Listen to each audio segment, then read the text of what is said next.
This is the Lawrence County SportsNet, powered by LCAT. Gold heading back to Lawrence County. Your home for the County of Champions. Can you say three-peat? Union Scotties, WPIBL champions. The Neshannock Lancers are PIAA Class 2A state champions once again. Swing and a miss. The Union Scotties. It's double gold for the County of Champions. Wilmington, your District 10 1A champ.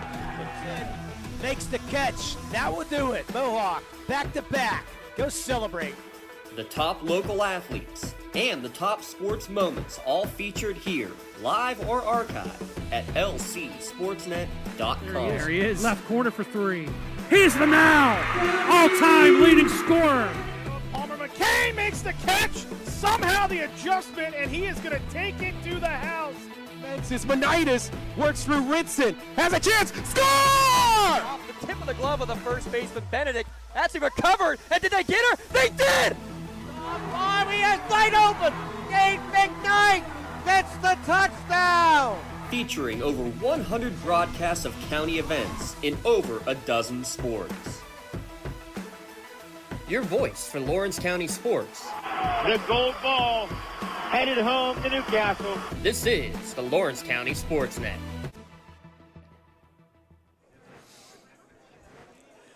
Live from Sims Bowling Alleys in Beaver Falls, it's WPIBL Bowling here on the Lawrence County Sports Network, powered by LCAP. Today, the Neshannock Lancers visit the Newcastle Hurricanes.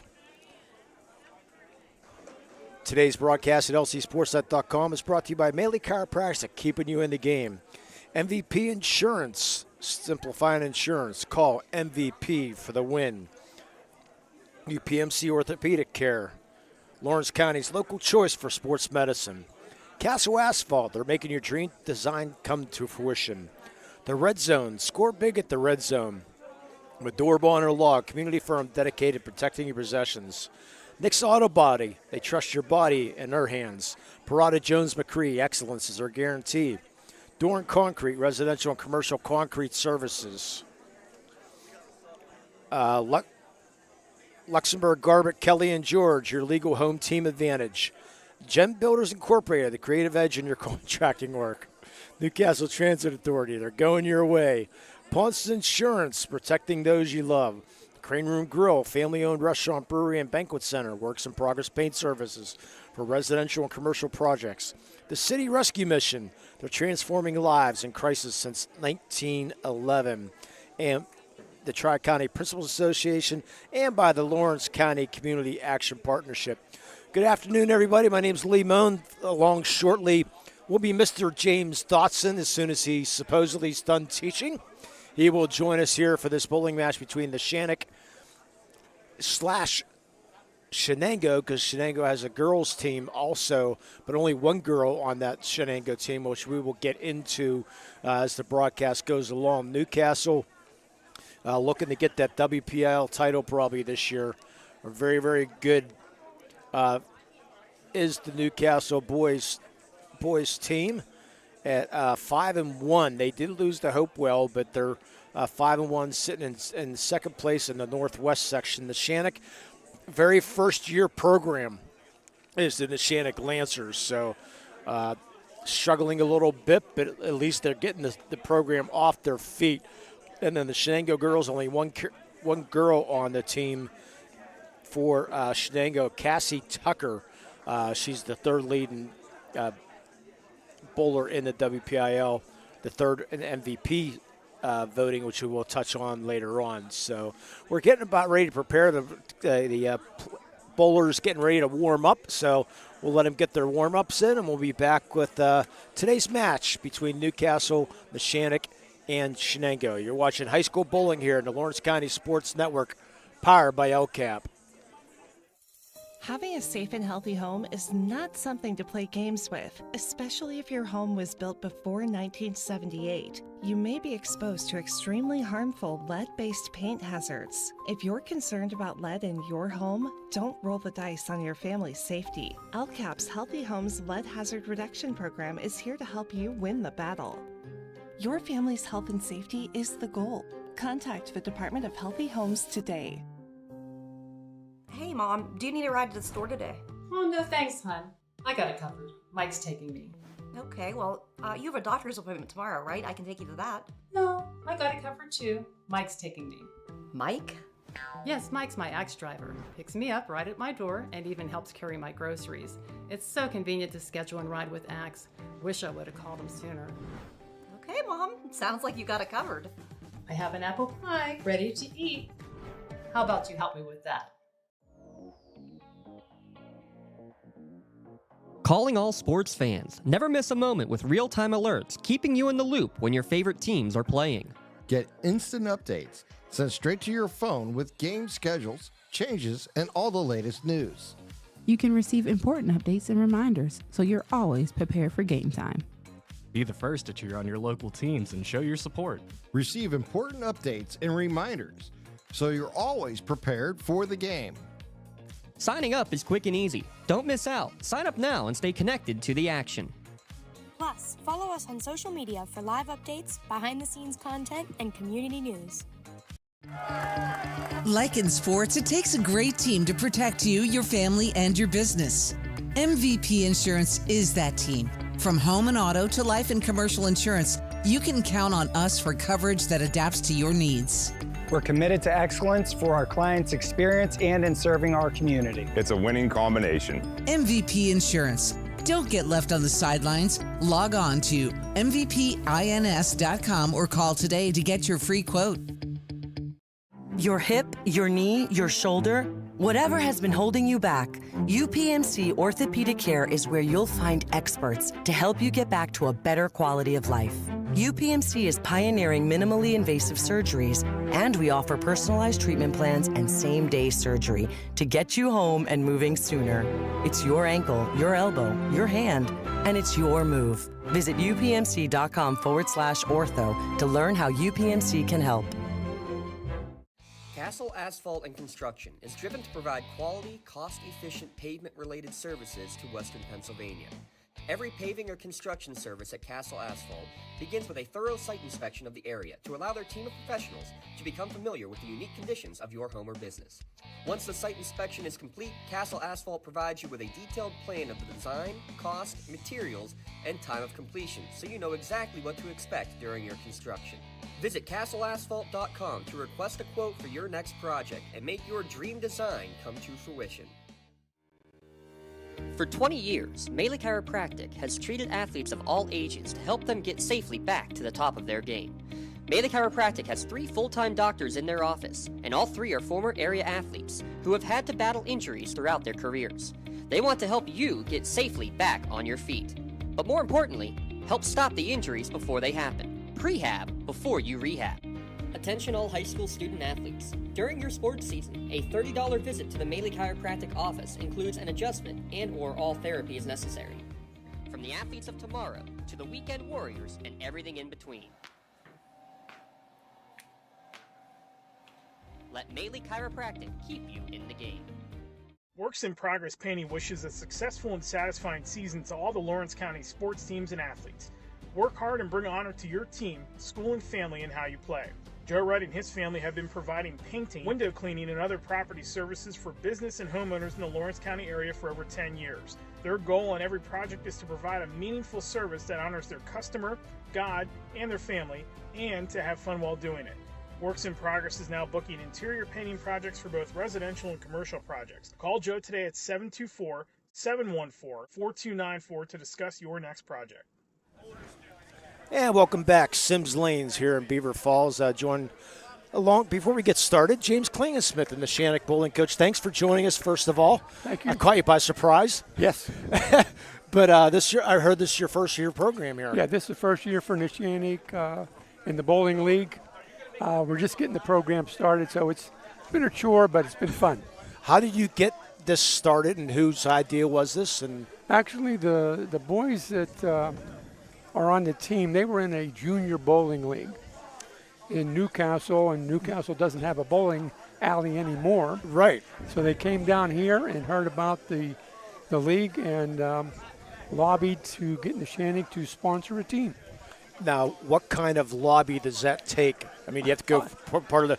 I mean, what's that involved? Like going to the school board and all that. Exactly. You get approval from the athletic directors, the school board, and so forth. Yes. Yeah. So who's the head kingpin, if you want to say? I'd say, or the whole team. The whole team, really. The mothers did most of the work. Yeah. Now, is there any cost involved in this other than the bowling part of it? Does the WPIL charge a sanction of some sort, or is there's a sanction fee paid at the beginning of the year. And how's been the response so far? I see you got 5 bowlers this year. Yes, we're trying to get a little bit more. We're hoping that this year that we get more interest next year and so forth. So. You need like a recruiting guy to go into the school. Exactly. That's you. No. Well, actually, you need to get those kids talking about the funness of this. Maybe this being televised, maybe that'll give me some advertisement here. Well, that's what we're hoping for anyway. So talk about this WPI. Now, did you bowl back in your day, or how did you become coach? Yeah, I bowled back in my day many years ago. Okay, 5 or 10, that's fine. Yeah. So were you ever part of a bowling, the high school bowling back then? Or no, there wasn't back. I'm trying to think when the WPI. I didn't. Not when I bowled. No. Right. Yeah. So it seems to be a growing sport, though. Yes. In the sort of like the bocce's growing around the WPIL too. The bocce and the competitive cheer and everything. And this is another things for students to get involved in. Right. This bowling is getting bigger and bigger, and it's coming back. So. It kind of disappeared for a while, but it's coming back. So. That's a good thing, though. So, yeah. How much time are these kids involved in bowling, or how many days practice, or do you get a chance to practice a lot? Yeah. Well, this team this year we did one day a week practice, plus they were in a league besides this, so they got 2 sessions in basically. Yeah, well, that's not too bad then. Right. So you get a chance to. Now, do you have to tweak, or can you? Oh yeah, all the time. well, of course you have newer bowlers too, not right. like some experience of the Newcastle team. So. Exactly right. I had a couple that aren't here tonight, but they were brand new bowlers. So there's always tweaking going on. So yeah, that way you start from the basics. Sort of. Yes. Here's how you hold. Yeah, exactly.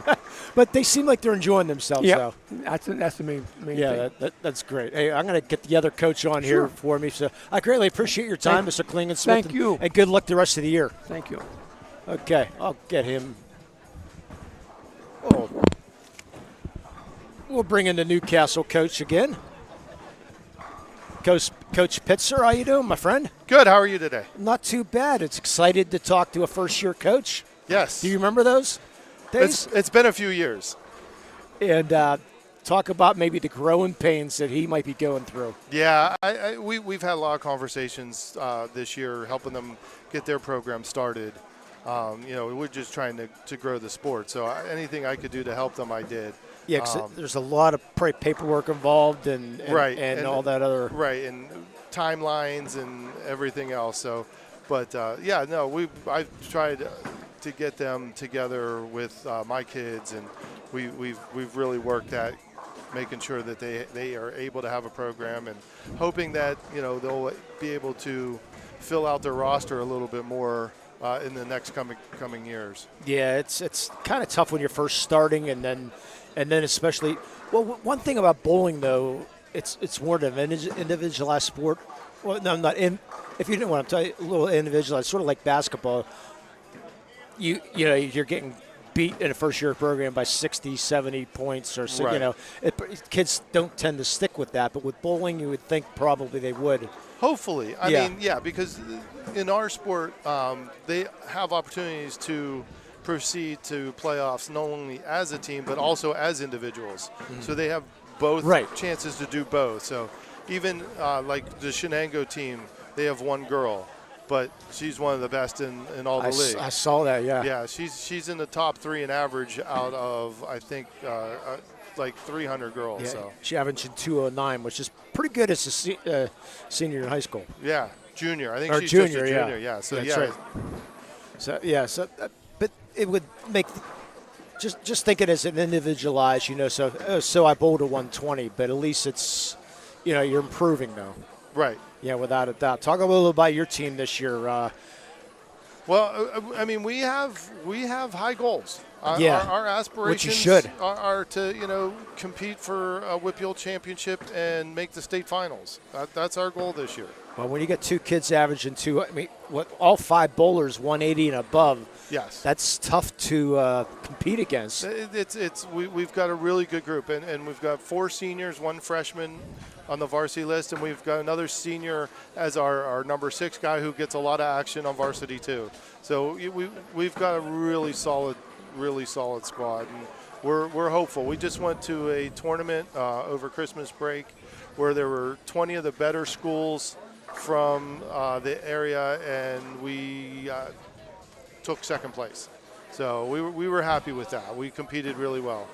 Yeah, so talk about a little bit the lane conditions here at Sims. Are they I saw they've been around since 1959, but which is a long time down here at Sims. Yeah, no, their lanes are great here. They're well maintained. The ownership does a fantastic job supporting our kids. There's 5 schools bowling out of here right now. Oh, wow. So, I mean, he wants to grow the sport. So he bends over backwards to help our programs. That's Dave Fisher, the owner here. Yeah. Can't say enough of what he's done to help our kids. And I asked them here, you're familiar with the string bowling now. They put the strings on top of the bowling. I asked him if he had any thought about it. He said, no way. It's not going to happen. You've seen that? Or have you bowled that? Oh, yeah, I have, sure. And are you a fan of it or not? I'm only a fan of it from the standpoint of it's less expensive to build lanes, so that if it grows the sport because people are able to maintain bowling alleys or build new bowling alleys, then I'm for it. I would much rather not bowl on it myself. Right. But if that is what's going to keep bowling alleys open, then that's a route that some proprietors have to take. Yeah, I know. I live in Butler, and one of the lanes already switched over to that. And I asked him. He said like a 75% less work because it's. Oh yeah. There's hardly any maintenance to it. Right, and the maintenance costs and the electricity costs are much lower. Yeah. So, but I'm like you. I much prefer the real bowling. I won't say real bowling, but. Bowling in this aspect, excuse me. So, talk a little about your team, your 4 seniors. I mean, last go. Yeah. All 4 of these boys on this varsity squad this is their 4th year. So they've all bowled their whole careers. They've all grown immensely over this time frame. The biggest thing, though, is they put the time in. They work hard. They bowl year round.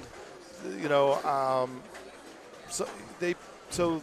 improvement every year is almost guaranteed. And I see you have 1 college commitment too so far. And yes. So Jeffrey Natal. Yes. Heading to St. Vincent. That's a pretty big thing to get a bowling scholarship. Yes, we're very proud of him, and I think a couple other boys might bowl for YSU club team. Yeah. Which is not a bad thing. No. Because I talked to some volleyball club, and that's just as good. Yeah, for men's bowling, it's actually club across the board. There is no varsity sport for men's bowling. In college? It's a Title IX only girls scholarship type of thing. Ooh, did not realize that. Yeah. Okay. So, but it everywhere, it's just some of the schools will compete in a conference and divisions, whereas other schools will just go to 1 or 2 tournaments a year. Oh, okay, good. So St. Vincent is one. They bowl like year round. They bowl in a conference and go every weekend somewhere to. Yeah, that's neat. So you only got 3 more weeks left to this season, and then playoff time, and then about a 5-week push for the playoffs. So nerves settling in, or I mean, I think my boys have all been there. They've all bowled in the team tournaments for a couple years. Most of them have bowled in the singles tournament for at least 1 or 2 years. So I think they're confident with what they can do, and hopefully before that happens, we'll get a chance to practice on the different oil patterns that'll be out for those tournaments, which makes a big difference. Do they advance? Do they tell you in advance? Yes. Oh, that's interesting. For the first couple rounds, we already have the patterns. For the last couple rounds, they'll tell us a couple days ahead of time. So not give you too much of a video. Right. Then you'll come down here to Sims and say, hey. Yeah, and that's it. And like I said, Dave does a great job. He'll as soon as I tell him what the pattern is, he'll put it out for the kids to work on. Yeah, that's interesting. Okay, well, I'll let you get ready here. We got 50 seconds ready to start. All right, I appreciate it, Coach. Thank you very much. And not a problem. Take care. And with that, we'll take one last break, and we'll be back. Whoops, sorry about that, Matt. We'll be back with the start of today's match. You're watching high school bowling here in the Lawrence County Sports Network, powered by LCAP.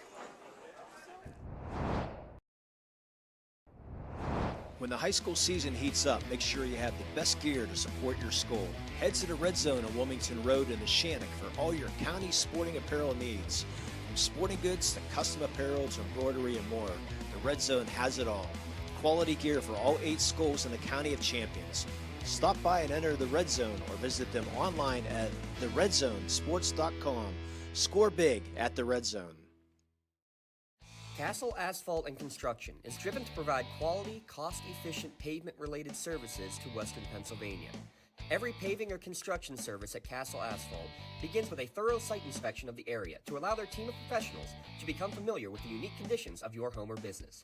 Once the site inspection is complete, Castle Asphalt provides you with a detailed plan of the design, cost, materials, and time of completion, so you know exactly what to expect during your construction. Visit castleasphalt.com to request a quote for your next project and make your dream design come to fruition. Yeah, welcome back to Sims Bowling Lanes, and you should be okay, Coach Claire. When you see the bald head in your screen, that's going to be Coach Claire for Newcastle. But you can see that bald head a little bit. He already warned us. We had that problem last year, Matt, our producer, Matt Flannery.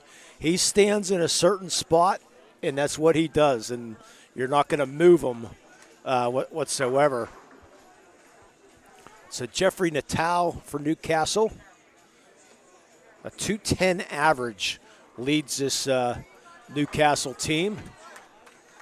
And then we'll see Jordan Austin, Izzy Noggle, along with Josh Pitzer and Jonah Clare for Newcastle. For the Neshannock on the far side, on the left side of the lane as of right now. We're missing two kids because they are sick with the flu bug going around right now. David Lorenza. Cheyenne's. Okay, we'll make sure we go with that. So, David Lorenza, along with Isaac Baker and Brady Crum, the high average on the Neshannock team at 162.7. On the girls' side, for Newcastle, Gianna Marshall bowling first. Her very first varsity start, because there's a girl that's sick today, so Gianna is making her very first varsity start, along with number 2, Cheyenne Conti, which we just heard. 18th birthday today. So, Matt, you want to sing happy birthday? No, he doesn't want to. So, maybe I'll save it for Mr. Dotson. We can sing happy birthday to Cheyenne. Then we have Jasmine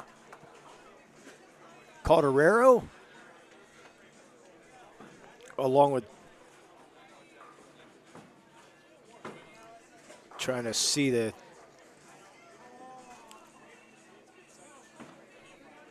looks like Janisa Morrison.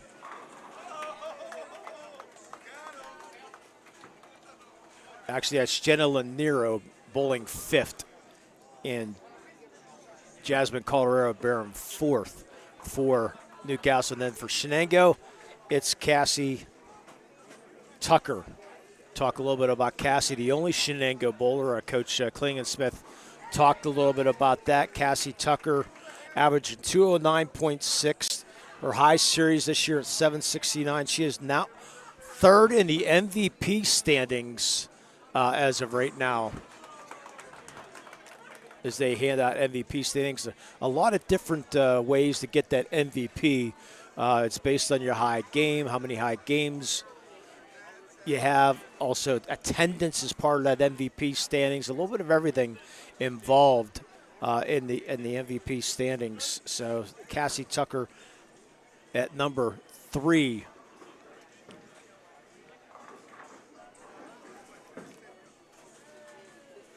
As we have the girls on the right side of our TV screen right now.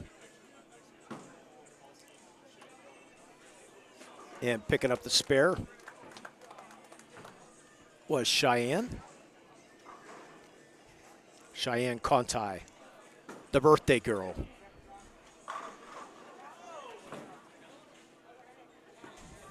Or actually, that was Jasmine who picked up that spare. Excuse me.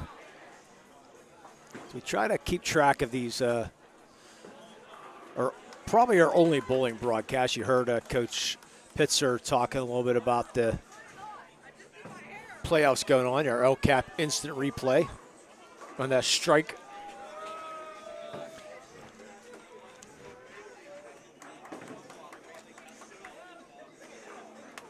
LCAP Early Learning is immediate openings in childcare and preschool classrooms across Lawrence County.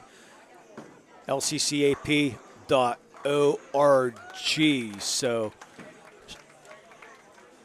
on the left side, Newcastle, their 5 starters, all strikes in the first frame. Or actually, Jeff did not.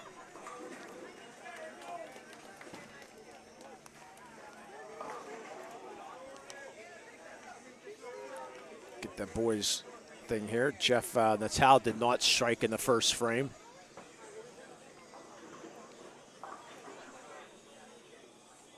And we have the JV match going on. A lot of JV bowlers over to our right. So we're going to try to pick out a play of the game today also. So if we see possibly a hard split getting picked up of some sort, we will hand out a shirt today for our play of the game.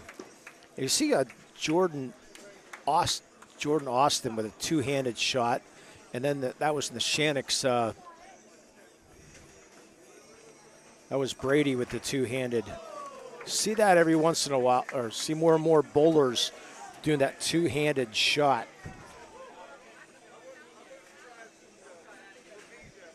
And Brady Crum, only a sophomore, or actually a freshman.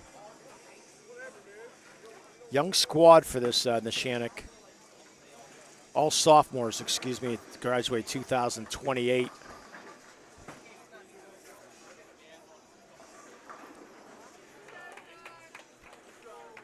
So right now we got a couple strikes for Brady Crum and Neshannock. Cassie Tucker already throwing her first strike of the day. It looks like the Newcastle girls have something going on here, Matt. If they get a mark or something, they're wearing a turkey hat of some sort. Can't exactly see. Maybe we'll get a shot of that later on as they're awarded the I think that's a turkey of some sort.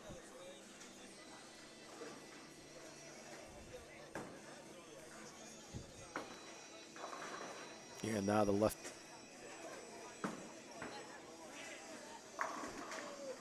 lefty, just a little light was, I think it was Josh Pitzer.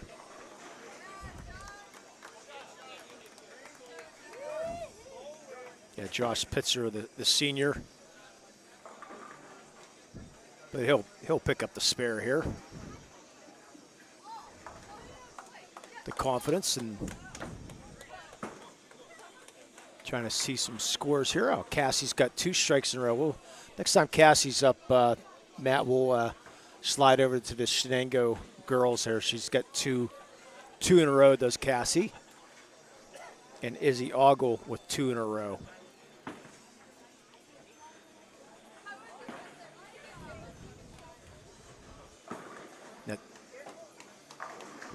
Boy, great pin action there.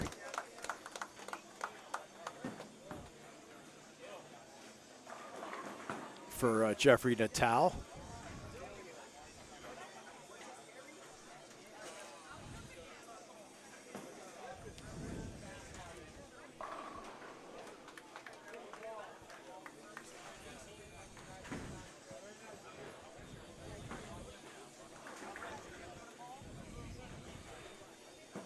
That two-handed shot by Jordan, perfectly done. So let's stick with lane number 14 here, Matt, as Izzy Noggle on lane number 14 here.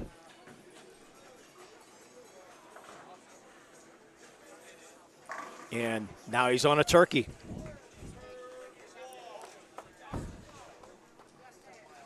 So 3 in a row for Izzy.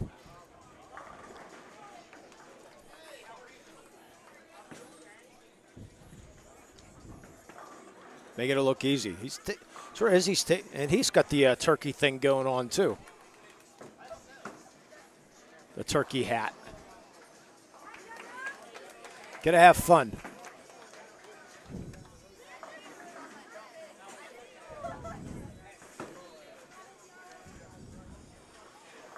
And now lane number 13 to our left here, and Brady Crum. He's got 3 in a row.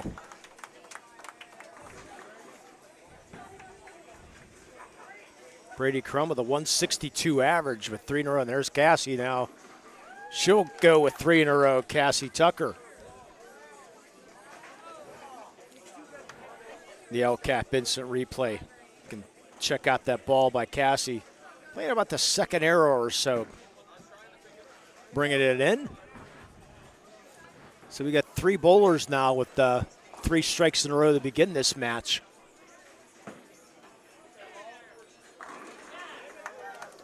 And a Brooklyn strike for Jeff Natal. It went down. That's all that matters. As bowling does move quick, especially when you don't have a full amount of bowlers here for sure.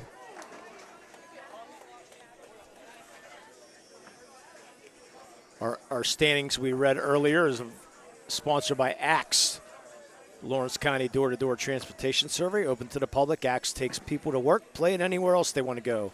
Visit www.axebus.org.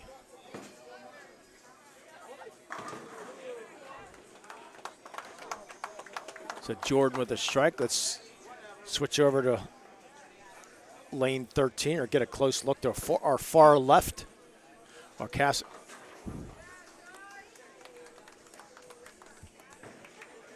There we go. On lane 13 is Izzy with the 3 in a row right now. Over that third arrow and just a little high. Gets the break though. And the reaction from Izzy there. Getting that 4 in a row.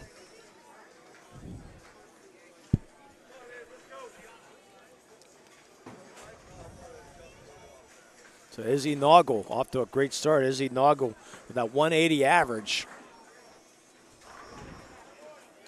On the girls' side.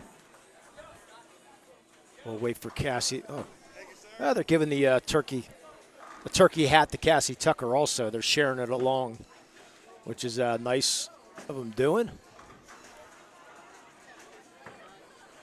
And a miss there of the split for Isaac Baker. Again, all sophomores on this Neshannock team. Again, we'll be joined by Mr. James Dotson later on.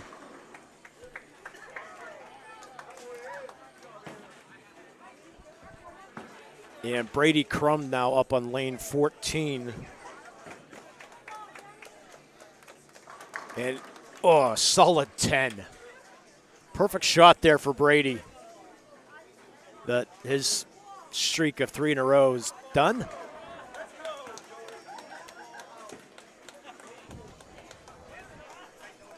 And let's go over to the girls' side there for Shenango.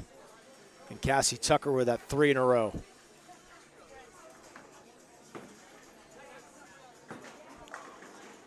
Just a little light there for Cassie, but a good shot. Leaves that 10 pin.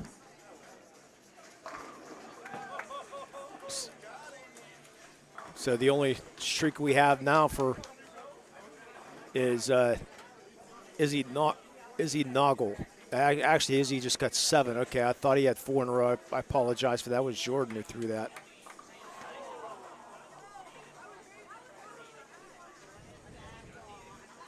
Trying to keep up with all the lanes. If you're in a regular bowling league, Matt, that Izzy be part of the beer frame. Of course, can't do that in high school. So since the other Newcastle players, all 4 of them scored or threw strikes,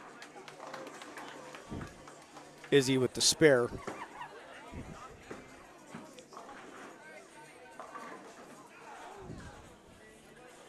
They said we'll keep an eye out for a possible tough split pickup somewhere along the way for a play of the game possibly.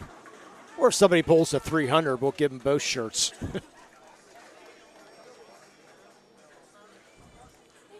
Thanks for joining us here on the Lawrence County Sports Network today.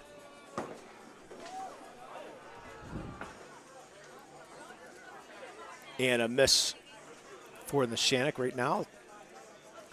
Big lead is expected for Newcastle because I said Neshannock, a couple kids sick today, unfortunately. I said part of those MVP standings votes is attendance, which is kind of interesting. They get a point for every game they bowl.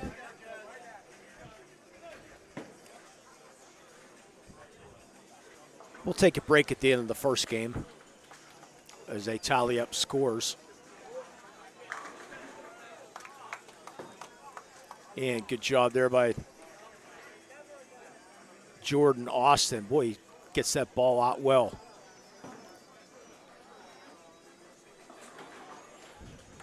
Again, as a team, Jeffrey Natal averages 210. Jonah Clare averages 206. Jordan and Josh, Jordan Austin and Josh Peitzer are averaging 187. And Isaiah Noggle, or Izzy, averages 180. And Philip Lorenzo, part of this team, at 173 for Newcastle for the Neshannock.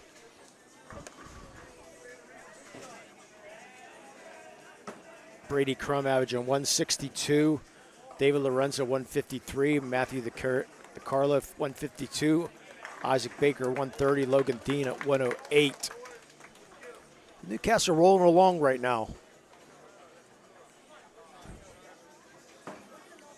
Get an interesting role in the WPIBL that you can replace a bowler at any time. So if you feel in a tough spot, a player might have a better shot at picking up a 10 pin than somebody else, you can sub him in if you want.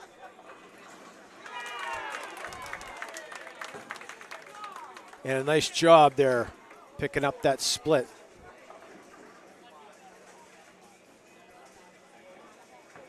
In Jenna Nero. I'll have to ask the coach what that was. And let's get back to Cassie Tucker here on lane 15 for Shenango. Mr. 10 pin and came up high there.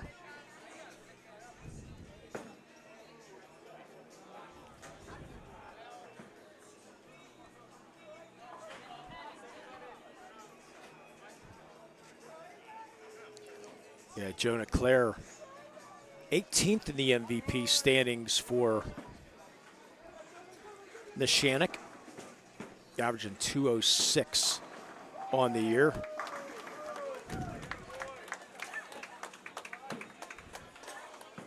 As we're in lane or frame number 6 right now.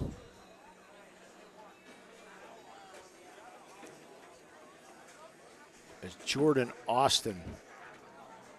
Jordan, only a freshman on this Newcastle team.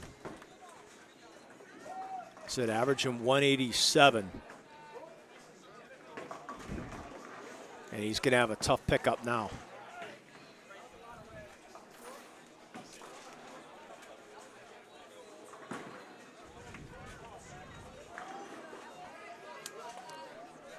See Jordan come up with that. Had a nice game going into.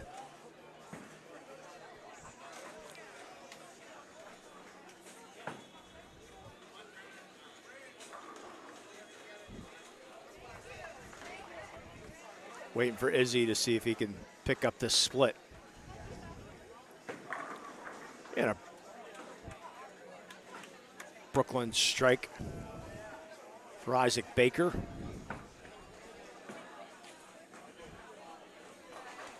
Good try there for Izzy Noggle. Just couldn't get it to go. As we have bowling to our left also, Elwood City in the house. As their bowling lanes, as you heard Coach Klingensmith, that they sponsor 5 different teams down here, 5 different schools.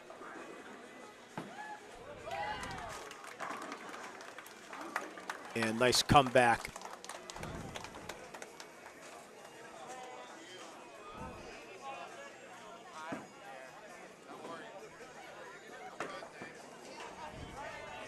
Yeah, Josh Pitzer.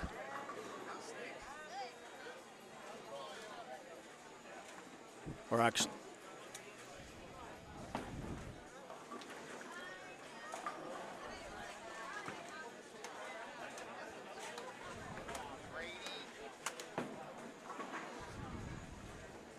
yeah, Brady Crum opening up there.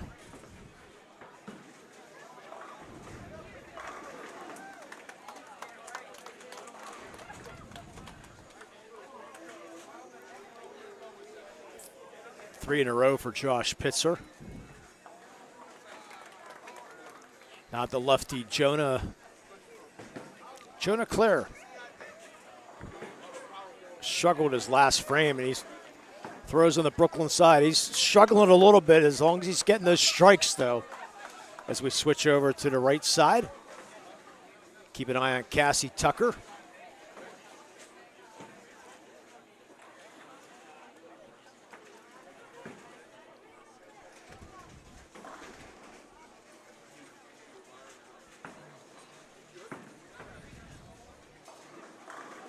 Well, a solid 8-pin. It's one of the most frustrating shots. That solid 10. I think a solid 8's probably more frustrating than that solid 10. You throw that good of a ball.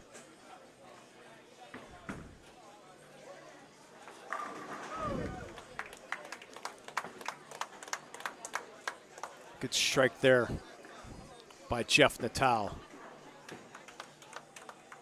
He's on a double now.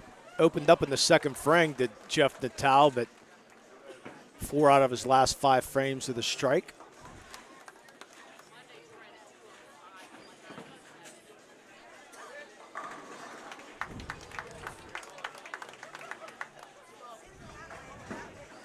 So Jordan Austin, again the freshman, coming back after that split.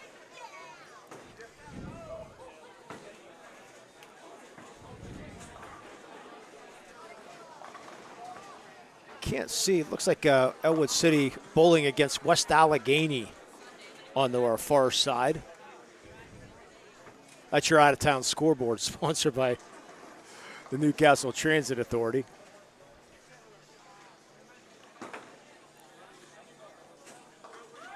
And nice shot picking up the spare.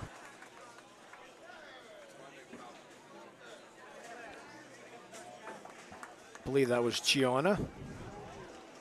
Sometimes tough to pick up who's up with the logo in the TV screen.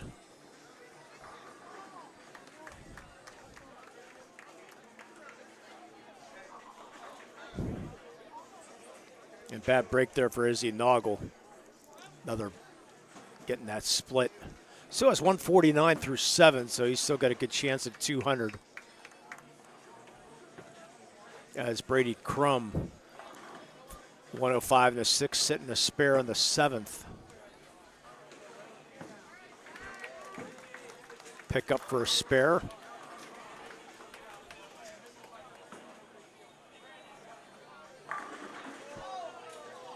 And another solid 8.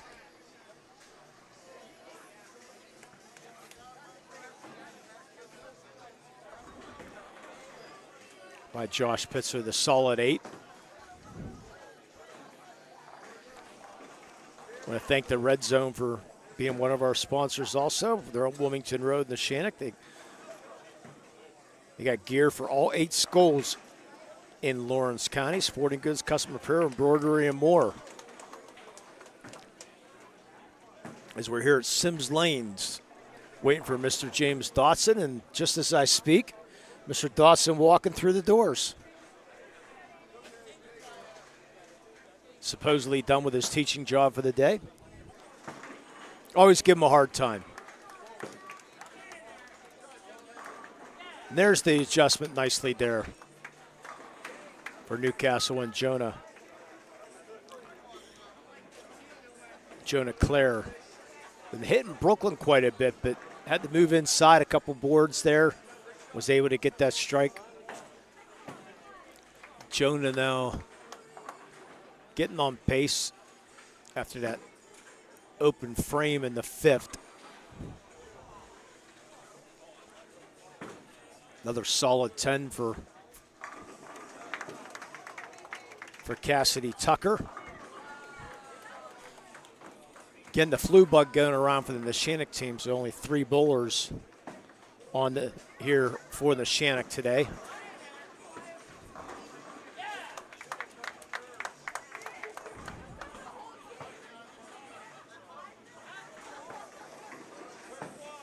There's Jeffrey Natal off to St. Vincent we mentioned earlier.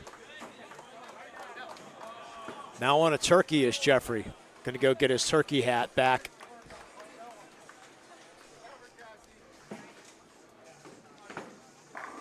And yet another strike for Jordan Austin.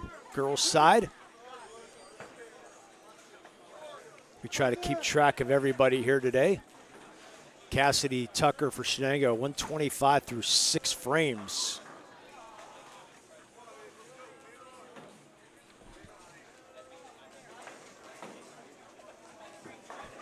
For Newcastle, Anna Reeder, the senior, 105 through 7.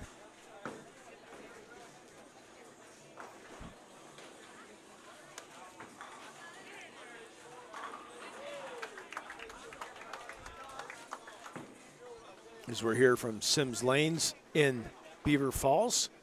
Mr. Dotson will be joining me shortly. Probably the second game will bring him in.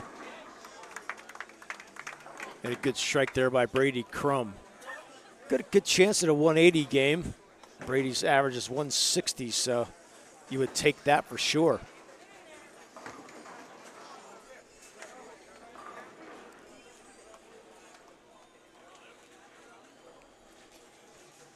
And coach over there giving some advice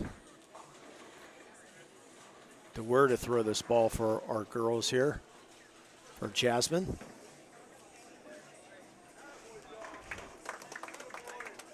Or Janice, it looks like Jasmine Colorero.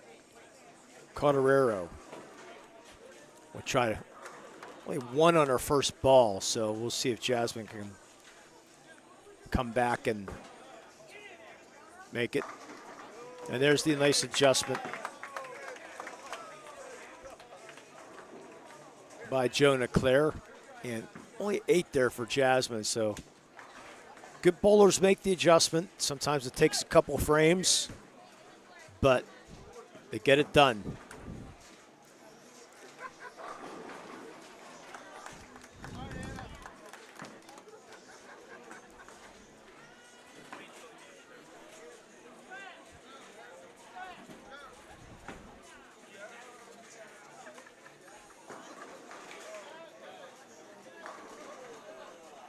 Yeah, a little bit of 5-pin there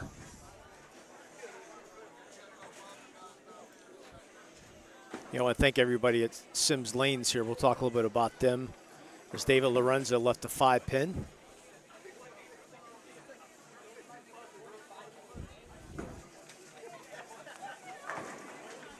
Jeffrey Natal with the 7-10. Not happy is Jeffrey.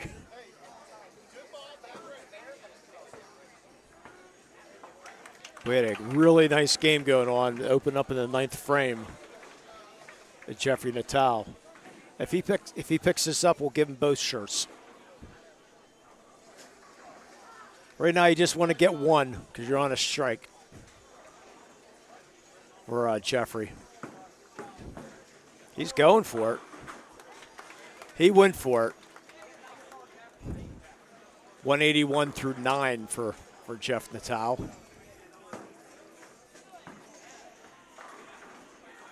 So he'll be under his average unless he turkeys out, possibly.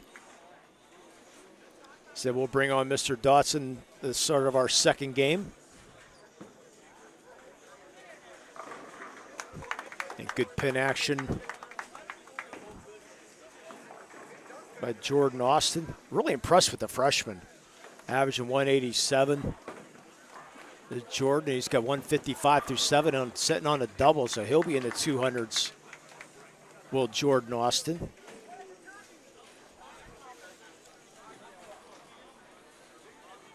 Girls side.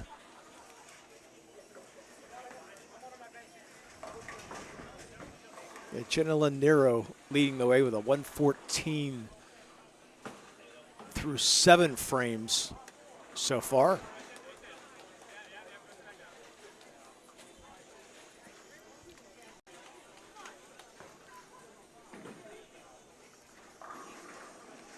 Now let's see if Jenna Lynn can pick up this tough spare here on lane number 15.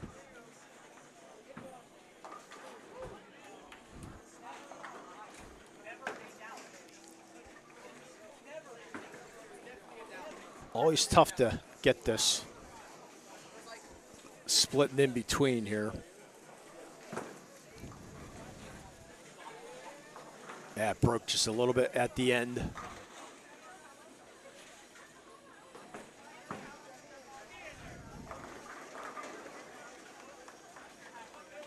But Josh Pitzer with a split.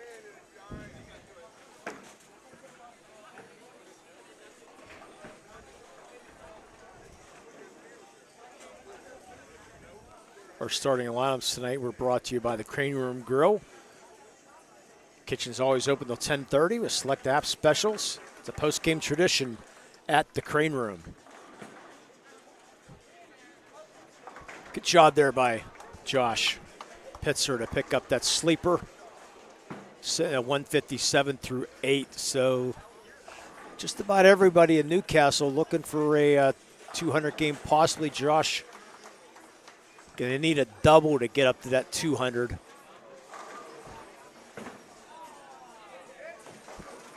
And Jonah gets a nice break on 14. He's now on 4 in a row after that deadly open in the 5th. And Cassie Tucker with a 7-10. Well, that dreaded shot. You hit the pocket perfectly.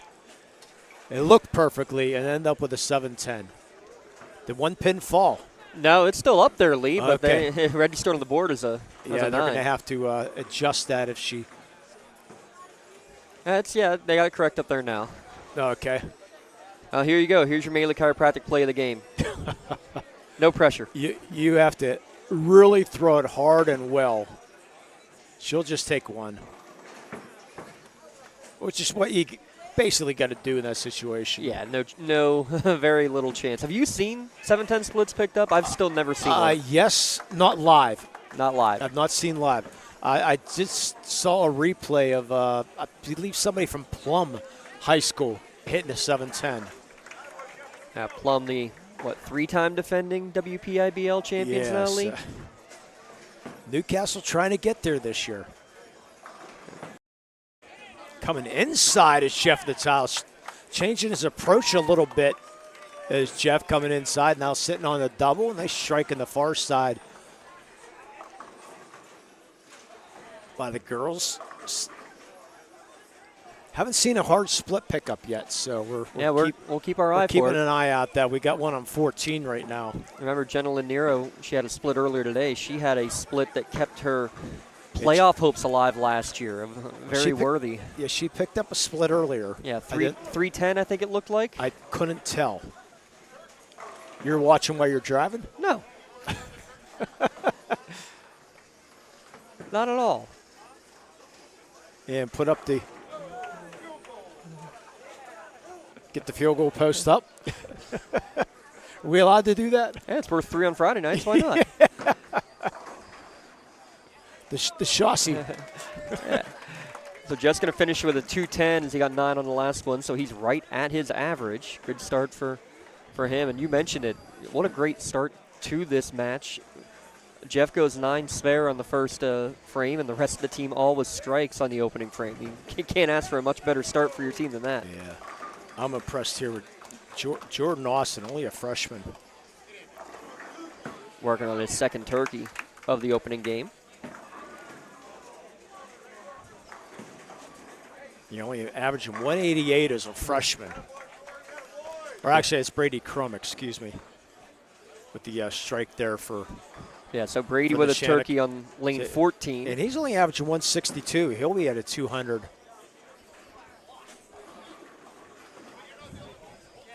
And Jordan Austin on the left with his 4-bagger right now. Good smooth roll again from Brady. Oh, the solid 10 for Brady Crum. But he'll be in the 200s.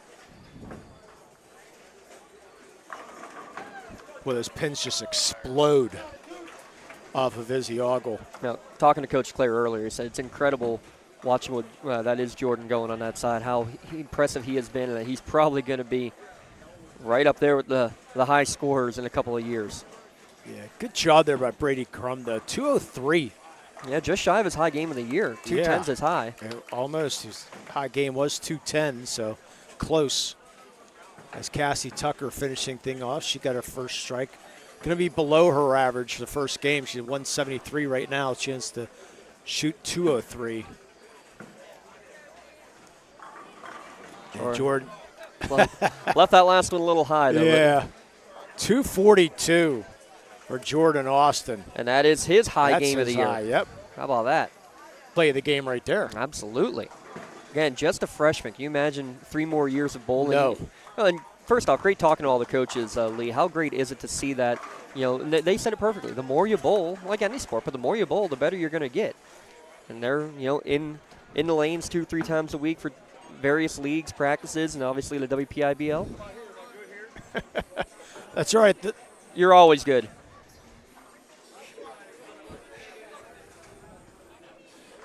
Yeah, is he not a...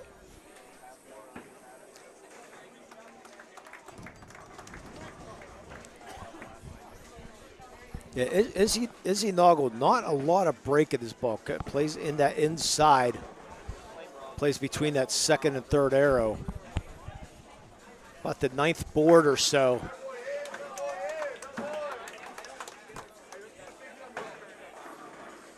And Izzy's going to be close to 220. Got a great run.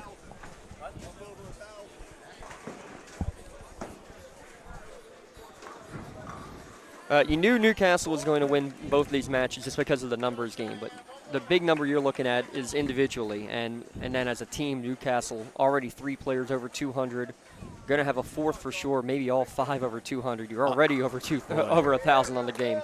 Great job by Izzy. He had a bad split in the 7th frame, but boy, great recovery there by Izzy Ogle. 219. So let's see if Josh Pitzer needs a strike in this first, needs a double here to try to get this 200. See if Izzy can coming inside, gets the first. Yeah, he was a little light there. Didn't think he was going to carry the 10-pin. Yeah, a little sigh of relief for that one, isn't it? Needs that strike here to get that 200. Opposite side, Cassie finishes with a 193 to Cassie Tucker. For Shenango, because, again, the only girls team only girls participant for Shenango. See if Josh can come up. Looks like a good ball there. Oh, gets the solid 10. Josh Spitzer. But it's a pretty solid game, though, for Josh. His average is 187, so. So he's going to be shy of 200, but going to be in the 190s. Yeah, 197. Pretty good score if he gets the 10. 196. I spoke too soon. Blame Limon. Yeah. For all your complaints. The announcer's chinks, right?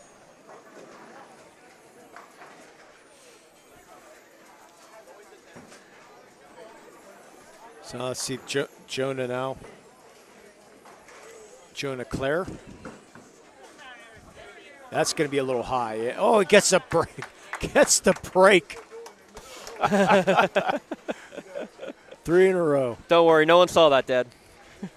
Check out the line for Jonah Claire, though. He had that open in the 5th, spare in the 2nd, and nothing but strikes since.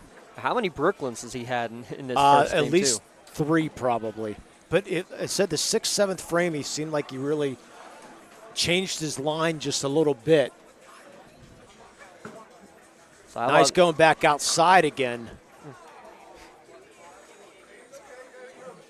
But good, strong game, though, for Jonah. Absolutely. And look, you get 4 of your 5 players with 200 plus. It's impressive. And the one who doesn't is a 196. That's like beer league material, isn't it? It's impressive. I know, for high school kids. I mean, this is 227. Pretty sad when 196 is your. Very impressive.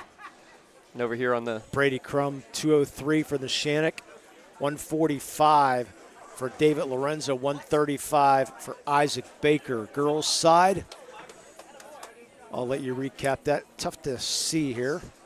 The gentleman finishing up.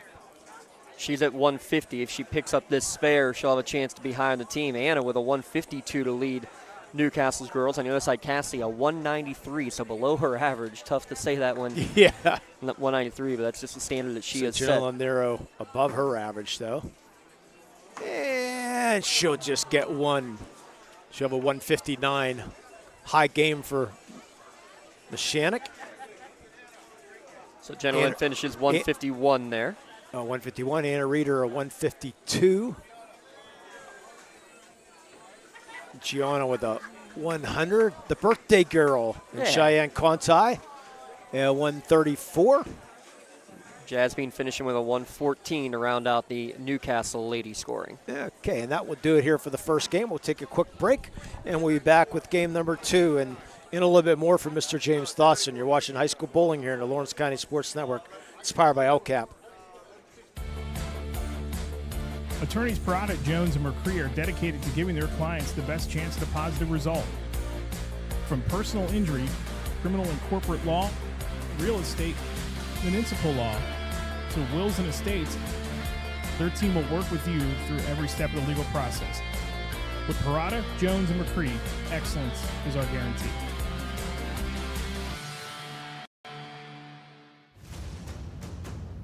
Congratulations to our December LCAP Team of the Month. Lawrence County SportsNet is proud to honor Wilmington Hockey as our LCAP Team of the Month after winning 3 straight games to close out the 2025 calendar year, including their first win over Neshannock in 12 attempts.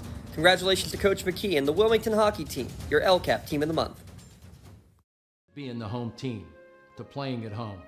And at LGKG, we have been your home team for over 90 years. We're more than just a law firm. We're your friends, your neighbors, an advocate when life takes an unexpected turn. We're not just lawyers that practice law. We live in this community, just like you. When you need us most, we're at our best. When you're looking for quality concrete services, contact the experienced professionals at Doran Concrete. Our company is family, locally owned and operated, and has been serving the community for over 30 years. Get residential or commercial concrete services for any size. Jeff Measle will help tackle the complex problems, creating design solutions and construction experience. Creative Edge gives you the edge design and construction meet. For 20 years, Melee Chiropractic has treated athletes of all ages to help them get safely back to the top of it. It has 3 full-time doctors in their office, and all 3 are former area athletes who have had to battle injuries throughout their careers. They want to help you get safely back on your feet. But more importantly, help stop the injuries before they happen. Prehab before you rehab. Attention all high school student athletes. During your sports season, a $30 visit to the Melee Chiropractic office includes an adjustment and/or all therapy is necessary. From the athletes of tomorrow to the weekend warriors and everything in between. Let Melee Chiropractic keep you in the game. Thank you for calling Axe. Where can we take you today? To work, to the store, to Grandma's house. Axe can get you there, but it's much more than a ride. It's a joyride. I'm helping people. I'm getting them out of their house. I'm taking them to their doctors, to the grocery store. They say I'm entertaining. Okay, we laugh, we joke, we sing, we tell stories. They're like family to us. Even if it's the same day, to schedule your joyride, call Axe today. Lawrence County SportsNet is proud to honor Neshannock's Peyton Newman as the December Red Zone Female Athlete of the Month for scoring her 1,000th career point before the holidays. LC SportsNet is also proud to honor Neshannock's Grant Hennon as the December Male Athlete of the Month for scoring 7 goals in 3 games in December on the ice. Congratulations and best of luck to Neshannock's Grant Hennon and Peyton Newman, the December Red Zone Athletes of the Month. Congratulations to our December LCAP Team of the Month. Lawrence County SportsNet is proud to honor Wilmington Hockey as our LCAP Team of the Month after winning 3 straight games to close out the 2025 calendar year, including their first win over Neshannock in 12 attempts. Congratulations to Coach McKee and the Wilmington Hockey Team, your LCAP Team of the Month. Your hip, your knee, your shoulder, whatever has been holding you back, UPMC Orthopedic Care is where you'll find experts to help you get back to a better quality of life. UPMC is pioneering minimally invasive surgeries, and we offer personalized treatment plans and same-day surgery to get you home and moving sooner. It's your ankle, your elbow, your hand, and it's your move. Visit upmc.com/ortho to learn how UPMC can help. And welcome back. Sims Bowling Lanes here for game number 2. Newcastle winning game number 1. Well, more with scores like that, you're going to win a lot of games. Of course, Neshannock, though, only with 3 bowlers here today due to sickness. So that changes things a little bit. But a nice start for the Newcastle bowling team. Neshannock right now trying to change things as they open up all 3 bowlers for Neshannock, starting off with strikes here to start off this second game. Brady Crum, David Lorenza, and Isaac Baker all with strikes.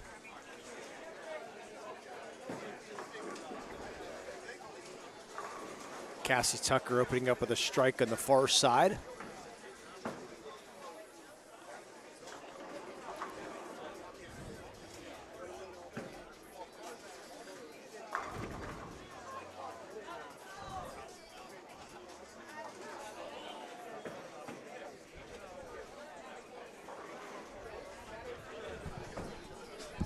So thanks for joining us here in game number 2 of today's action. I want to bring you on for some breaking news. Breaking news? Not bowling related, but soccer related. All right. State championships for soccer. Highmark Stadium. It's official. For the next 4 years. How about that? Well, that was part of the idea of getting the upgrades with the seating that's supposed to be happening here in the spring. Congratulations, yeah, Highmark Stadium. How about that? Well deserved. Hopefully that also means that you have a little more flexibility is not the right word, but at least the PIAA is looking at the ideas of, hey, yes, we don't need to have the state championships all be in the center of the state, so maybe you can be getting basketball out near Philadelphia and maybe rotating between Philly and Pittsburgh, and same thing with all the sports. I think this is absolutely great. And good thing for me, volleyball, St. Francis and Loretto. Okay. Getting the state championship. That's good for me because of all the trips I've made out to Cumberland Valley Yeah. for North Allegheny. Yeah, So you're pretty, I'm very happy with that. Yeah, you're pretty familiar with that trip. I'm very happy with that. But everything else pretty much the same. Football still Cumberland Valley. Field hockey's still there. Cross country still Big Spring. Golf still Penn State. Shocker on that one. Yeah. You're not going to get much better than that. But anyways, congratulations, Highmark Stadium. Will we see basketball there? Well, we still got 2 more years yet. Basketball, Highmark Stadium? You know what I mean? Yes. Pittsburgh. I can't see it going to Pittsburgh. But anyways, we digress. Let's get back into bowling. Great breaking news, though, is Jordan Izzy with spares. Josh getting a strike to start things out for the Newcastle boys team. Yeah, Newcastle team, or the Neshannock team actually having to sit and wait a little bit because the 3 strikes in a row. I was going to say, how much of a difference does that make to you? I mean, especially when you're on Cassie's side of things, because you're going to have such a varying amount of how much time you have to wait between throws because of the fact that it's 1-on-5 essentially in your 2 lanes. You got to wait until the lane becomes available. Yeah, but that's unfortunately due to the sickness. Well, on the boys' side, it's due to the sickness. Side. But Cassie is going to wait a while. Well, I do love, though, you mentioned with almost everybody using Sims Lane because that's about the only thing that's left. What just happened there? We're not going to give out a play of the game, but I don't know if I've ever seen a ball go in the one gutter and then cross and go into the other gutter. That is impressive, gentlemen.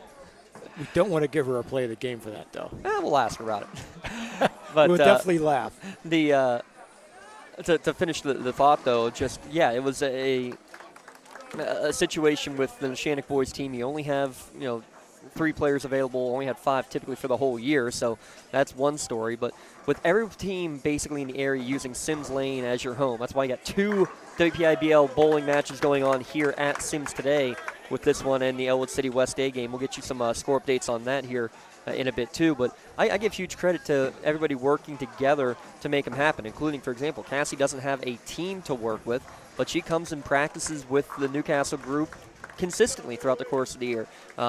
She and Jeff, part of the 2 players from the area who both made it to the state championships, they were working together, traveling together. They both went to championships in Indiana together. So they're all familiar with each other. So this just feels even more extra, the fact that, she gets to now bowl against, but with the people that she's been with all year. Yeah, it's Cassie up on lane number 15 right now. She throws a nice ball. Boy, get that ball out. Look, missed the oil spot there. Broke it in a little bit too hard. Such a smooth release for Izzy Hoggle. I love watching that throw. He's been just growing and growing and growing in his time here with the Canes. He's getting one of the 2 there was Isaac on that side for Neshannock. Casting with a couple left here, Lee. Yeah, she'll pick it up. I did want to thank Sims Lanes for everything they've done here today, and I want to. They've been around since 1959, believe it or not. It's been a long time since down there. But I did want to give them a shout out real quick on Super Bowl Sunday. They're having a special from 3 to 6, $70 a lane. All you can bowl for 3 hours, up to 4 bowlers. Includes a shoe rental, you get an 8-cup pizza, and you get a pitcher of pop. I like how they put pop and not soda. I appreciate that right there. Yeah, so if you're looking for something to do before Super Bowl Sunday, come check it out to the lane. Give them a call down here at Sims Lane. So it's all you can bowl for 3 hours, 1 8-cup pizza, and a pitcher of pop for $70. That's basically about $17, $17.50 a person. Sounds pretty good. For 3 hours of bowling, it's pretty good. And food. Yeah.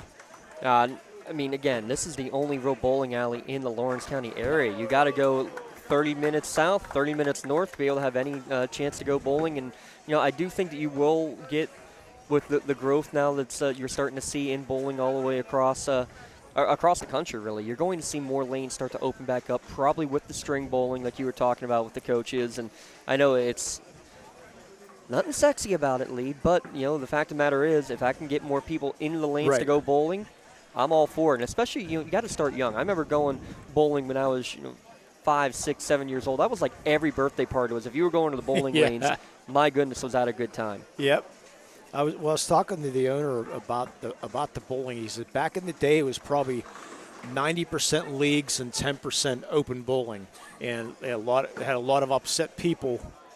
Unfortunately, not getting in the lanes. He said now it's probably more like 60-40 now. So the open bowling is really coming back, as you just mentioned, with the popularity of the bowling. But yeah, he said he thought about the string bowling down here, putting the strings, but he said it'd be about $1 million turnover, and he said it's just not worth it for him to put that money investment. Yeah, and obviously you can think about maybe a long term as, yes, a great strike there from, I believe it was Jenna Lynn that was Anna. Anna. Yeah, after the dismal Jenna Lynn's on the right side there. Okay. Shaking, rattling, and rolling, and does not fall. For Jenna Lynn. But yeah, I mean, it's one thing when you have the lanes already set up to put an investment to make costs cheaper down the stretch. But if you're looking about creating and building a brand new one, it's definitely then worth that's a consideration. Yeah, right.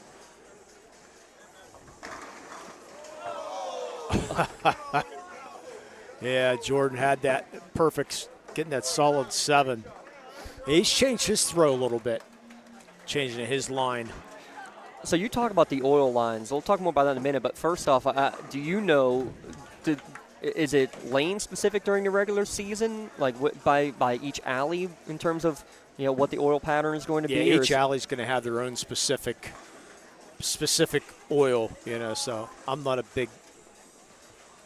have a lot of knowledge of that. Good pick up there from Jordan.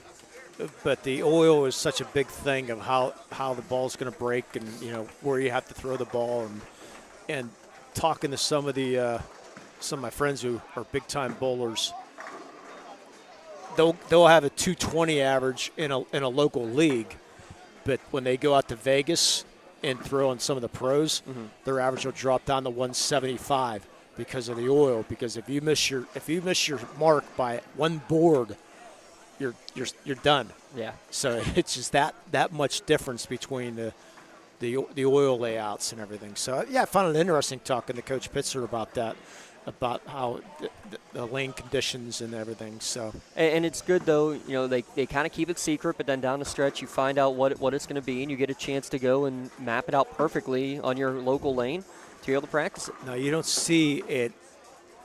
What is that? An 8, 9? Maybe I think it's a 5.9, but he got it. Oh, how about that? That's not a 5.9. That was a 4.9. Excuse me. 4.9. Yeah, great job. There's our play of the game right now. There's Noggle. See if we can get confirmation on what that was.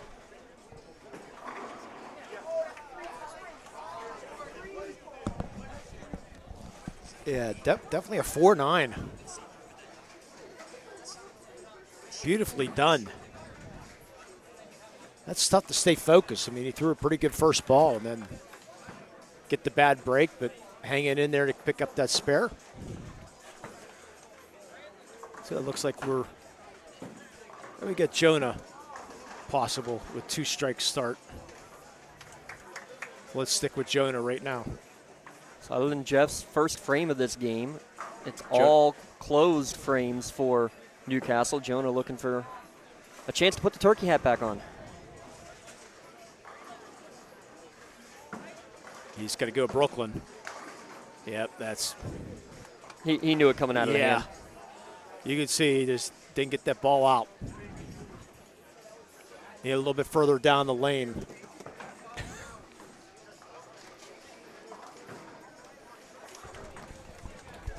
Yeah, I'm surprised he's not going more inside a little bit with that shot, but he's but he should be able to pick up this spare. There's the shot you want. 17.8 mile an hour for Jonah Clare. Throws a hard ball. Of course, when you pros are throwing sometimes 19, 20 mile an hour. But pretty good ball there for Jonah. That's Cassie Tucker up here for the 39. She'll be in lane 15.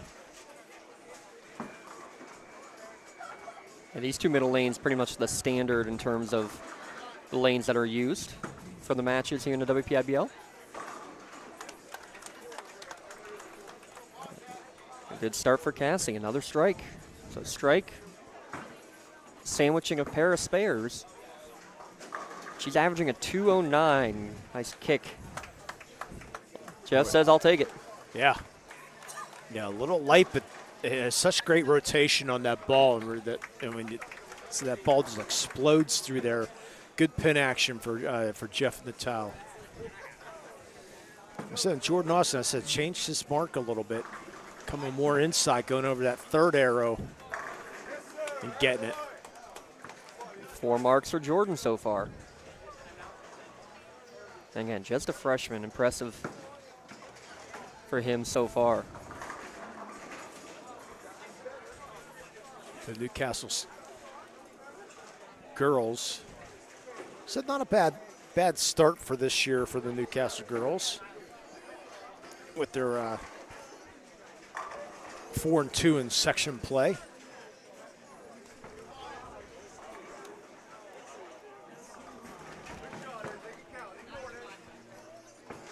Yeah, losses to Hopewell and Beaver Falls through the first half of the season.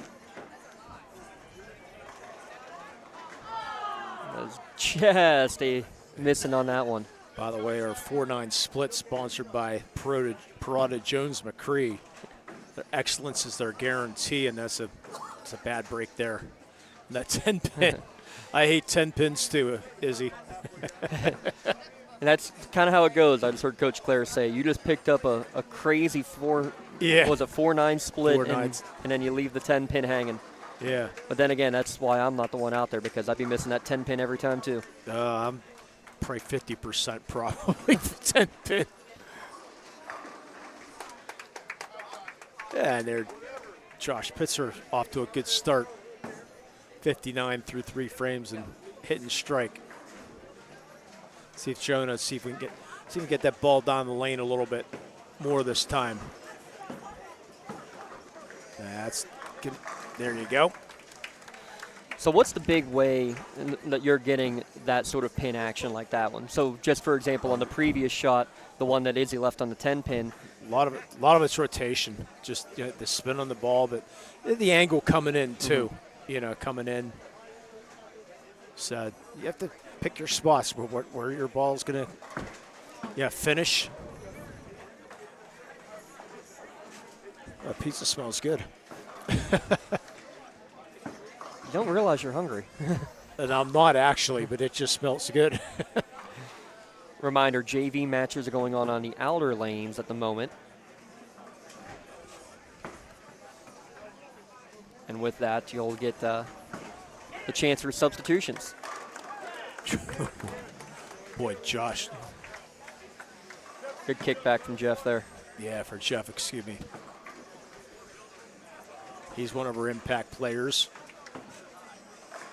Sponsored by Nick's Auto Body, collision repair, paint and detailing, full service mechanical, interior cleaning. Nick's Auto Body, trust their body and their hands. Jordan doing what Jordan's doing. Yeah, it looks like he has a little bit different mark throw on the left-hand lane than he does the right-hand lane. So you have to make those adjustments. Sometimes that you have to make a 3-4 board adjustment depending on how lanes are going. Let's see if Izzy can.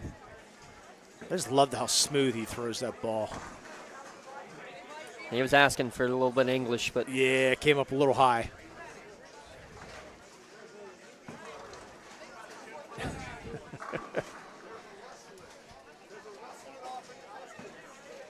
Again, get games tomorrow night here in Lawrence County?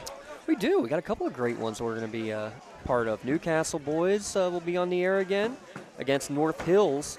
It's battle between first and second in the section. In Class 6A, Kane's looking to stay undefeated. Good pickup here from Izzy. And then we'll also have the undefeated Wilmington Greyhounds doing battle against Kennedy Catholic. So we've got a pair of undefeateds that are going to be on the air tomorrow night. Yeah, I sort of called out Don Rebel. Did he put them in the rankings this week or not? Who, the Greyhounds? Yeah. That's a good question. I'll find out for you here real quick. I called him out last week because he didn't have them in the rankings. They should have came out today. I haven't got a chance to look. Strike there for Josh Pitzers. He's doubles now. The girls' side.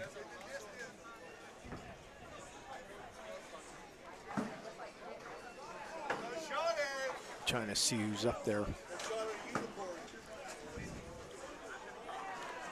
There's a spare pickup. That was Cheyenne for on the pickup. Cheyenne. Good job. The birthday girl. Yeah, happy birthday to her. No, I'm not singing either, by the way. Oh, come on. Good pickup for Brady for Neshannock as well. Yeah, that's sleep. That's just. Boy, Jonah on fire. Yeah, Jonah Clare, last year when we were out here, he and, you mentioned Neshannock with the flu bug. That's basically what was going through Newcastle when we came out for that section finale match against Hopewell. That there were multiple players that basically were waking up, chugging orange juice, and rolling up to bed. When we hang somebody 2 frames in a row, we call it a unicorn. Don't happen very often. Says when you leave it hanging 2 frames in a row, we call it a unicorn.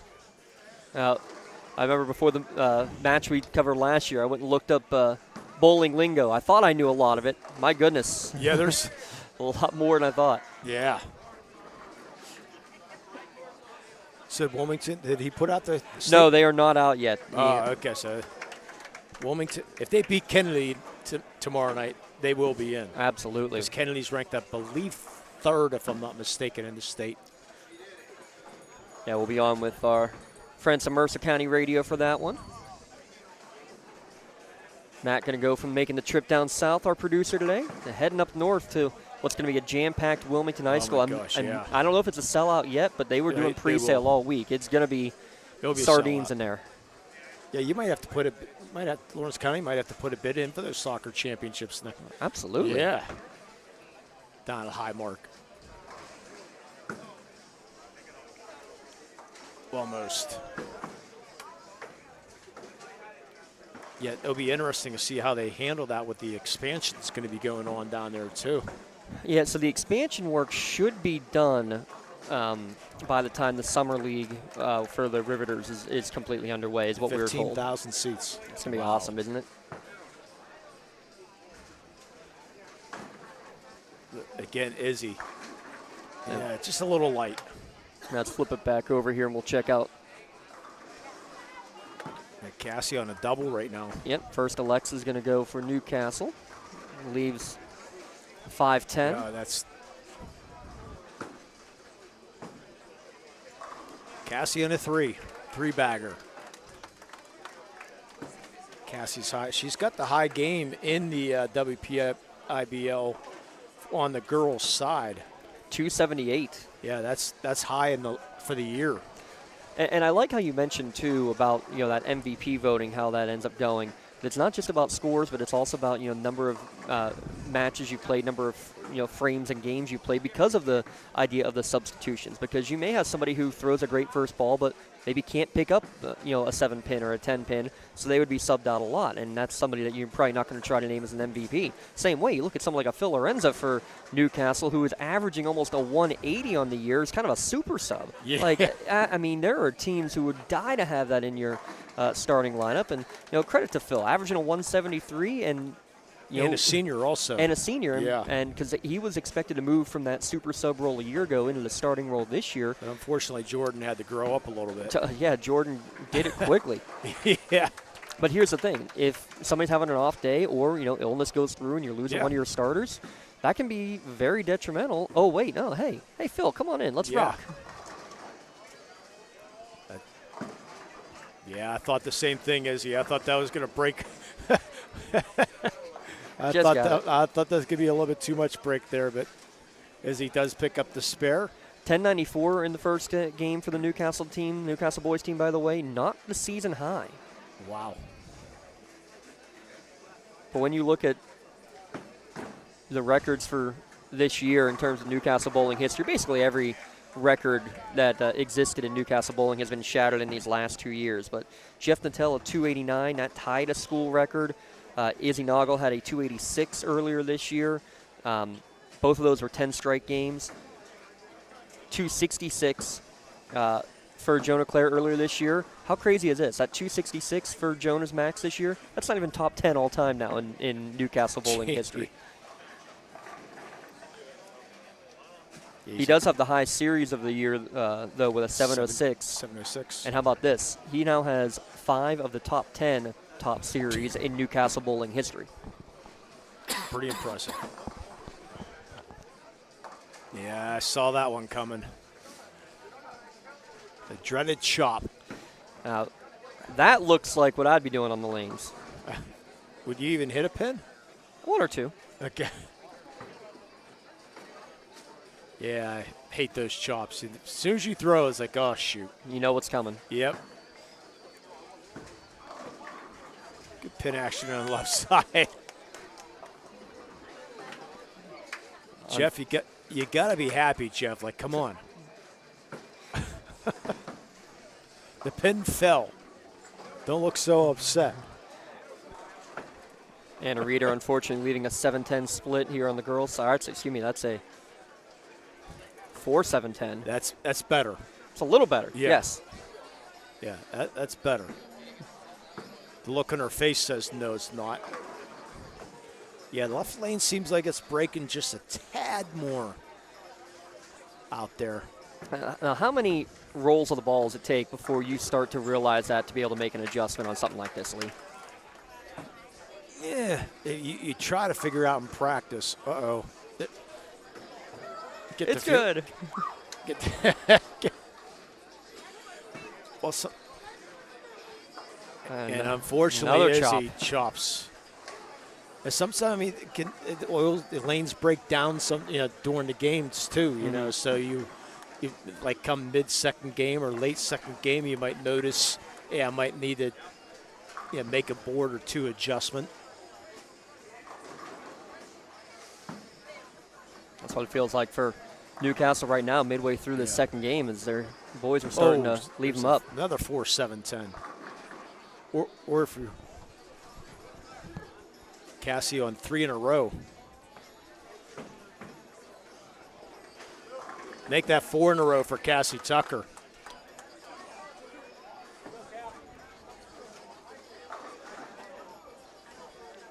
So let's see if Alexa.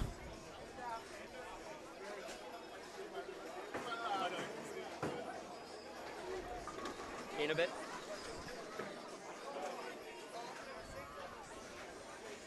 Alexa Dudich bowling this game here.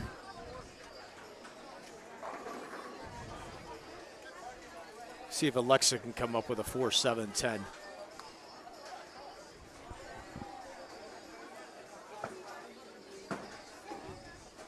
Let's go look at it here, Lee. Ooh, good try for Alexa. Again, thanks for joining us here in the Lawrence County Sports Network. You said Alexa getting her, is that her first start today, or her and Gianna? Gianna's her first varsity. Yeah, Gianna Marshall, her first varsity start today.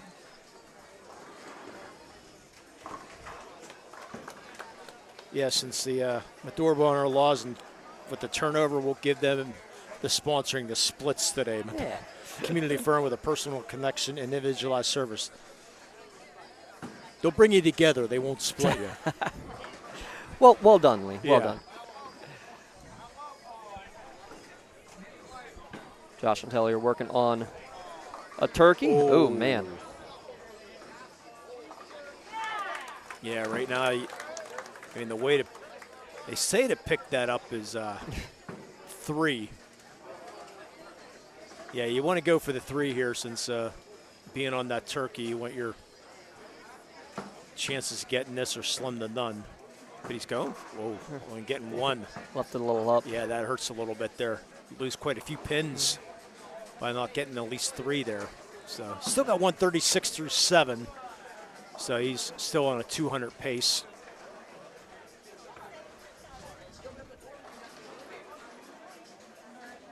Scores are a little down from that first game. Except Jonah. And now Jonah's getting back into the groove. Yeah. What is it about that 6th frame? That's the one he left open in the first game as well. Comes right back, though, with the strike that he needs. If we get a chance, head over to Cassie when she comes back up, working on a 4-bagger as they're entering frame number 8 here on the girls' side. You remember her high game of the year of 278.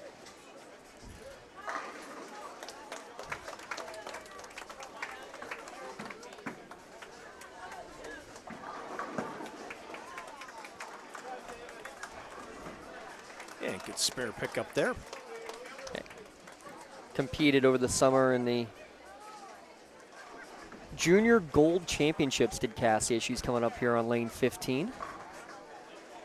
In Green Bay, Wisconsin. Whew. Some of the top bowlers, not only in the U.S., but across the world. And the turkey hat going over to the JV side.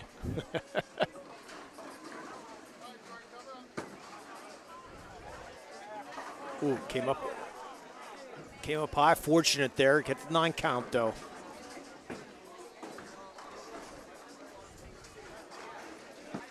So good score.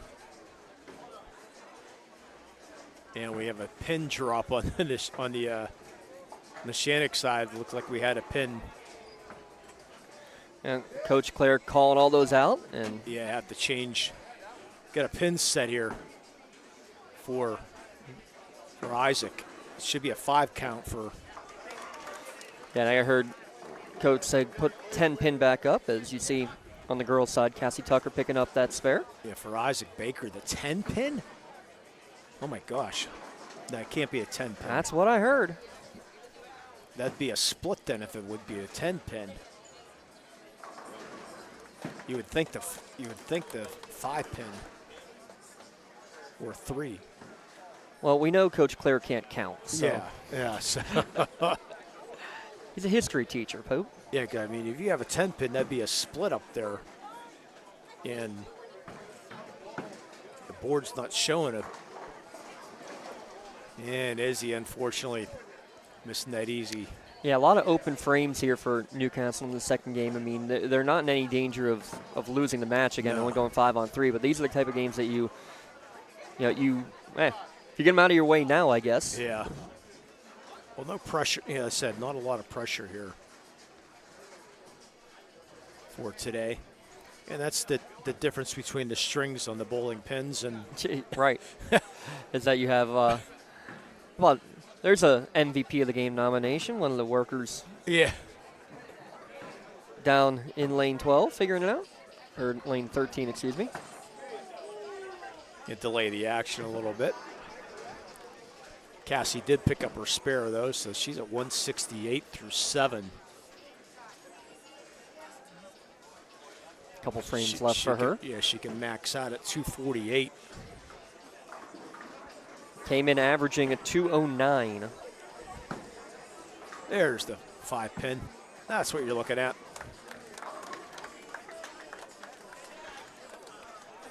All right, so it was 5. Yeah. It was a 5. Yeah.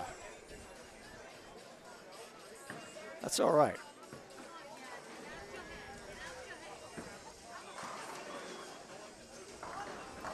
And after all that, he gets it. Yeah, good job to avoid any rust after that. Yeah. I wanted to talk again. I mean, I heard you with talking with the Newcastle coaches about the fact that bowling does not exist as a scholarship sport for the boys' side, but it does for the girls' side. Yeah, I was kind of shocked for that because if you turn on like ESPN, you see the college you can stuff. see club collegiate bowling. Yeah. Absolutely. So it's interesting. See if we can get a tough pickup here. Not. He did. That's it. How about it? Take a bow. Take a bow. Mr. Josh Pitzer. Absolutely a play of the game nomination. Check it out on your LCAP instant replay. So we got a 4-9 and a 7-9 split. And maybe a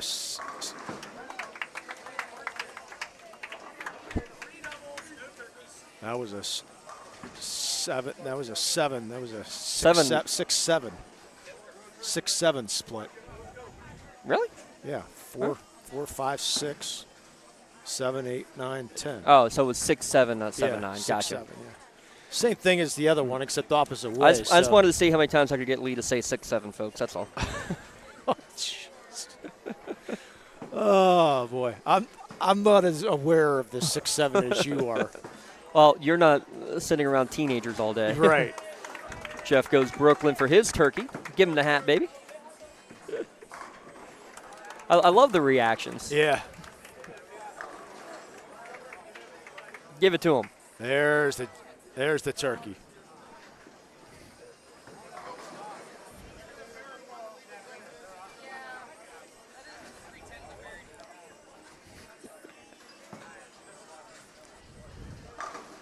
And good. Look like Newcastle trying to finish strong. Yeah, they need to. Yeah, they won't be getting up to 1,000, but they can get up into the 900s for sure still. Good pin action there for Isaac for Neshannock. Working off a spare two.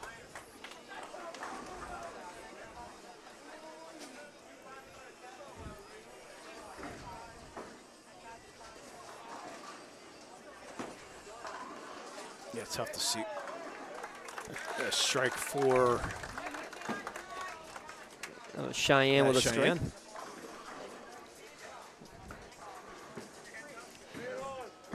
And it is interesting with the fact that, this is not a state-sanctioned sport, kind of like hockey. The hockey has its PIHL. Bowling here in Western PA has the WPIBL. And two of the best sites that are non-sanctioned. Yeah. Seems like if you're non-sanctioned, you have a better website. I mean, it's amazing. You can go to that WPIBL site. That's a brand new stats page. That's come unreal. along big time. Great big time props because this is.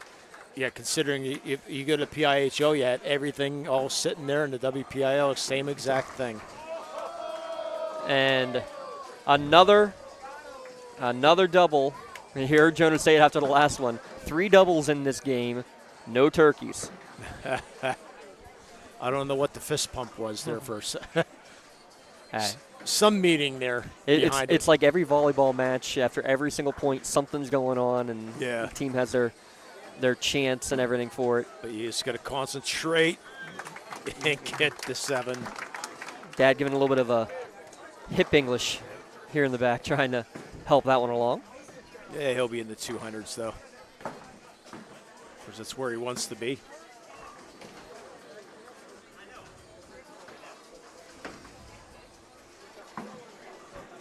Catch Cassie's last 10th frame. That's what I was looking at, too. I'll let you know when she's coming up. Boy, Jeff on a 4-bagger now for Newcastle. And a good pickup on lane 16. She'll get the extra ball here in the final frame. I like to see Jeff Natal wear the turkey hat while he's bowling. Yeah. Let's try that. Well, if there's a game to do it. Yeah, he can go 225 if he strikes out here. And he opened the first frame. Ooh. Keep that in mind. Opened the first and had that split in the 6th. Phil Lorenzo finishing off a good game in the JV game. He's at 193 in the JV game, and he still got a ball left in the 10th frame. So Anna's going to finish with, I believe that was a 97. Let's take a look at Cassie right now here at the 10th. A little bit high. Oh. One fall. Nope, did not fall. No, it didn't register like it did. Yeah, so we'll have to. The picture did, but the score didn't. So Anna Reeder finished with a 103 for Newcastle girls. So let's see if Cassie still going to be in the 200s, but still, that's a tough break. Said this, just take 2 pins. She went for 3. 212 though for Cassie. Above her average. Yeah, but boy, you hate opening up 10th frame though. Yeah. Of course, any frame, but especially the 10th though. And Izzy, a nice bounce back here on a double. He can go 190. Jeff Nantel 214, so he's over his average. Oh, sorry, not Izzy, that's Jordan. Keep on getting Izzy and Jordan mixed up.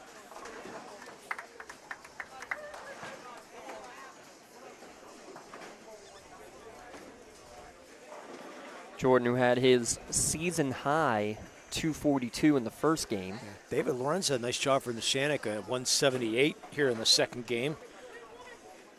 But by the way, Phil Lorenzo for Newcastle in the JV game finishes with a 202, and it fell. That's 2, so he'll eclipse the 200 mark.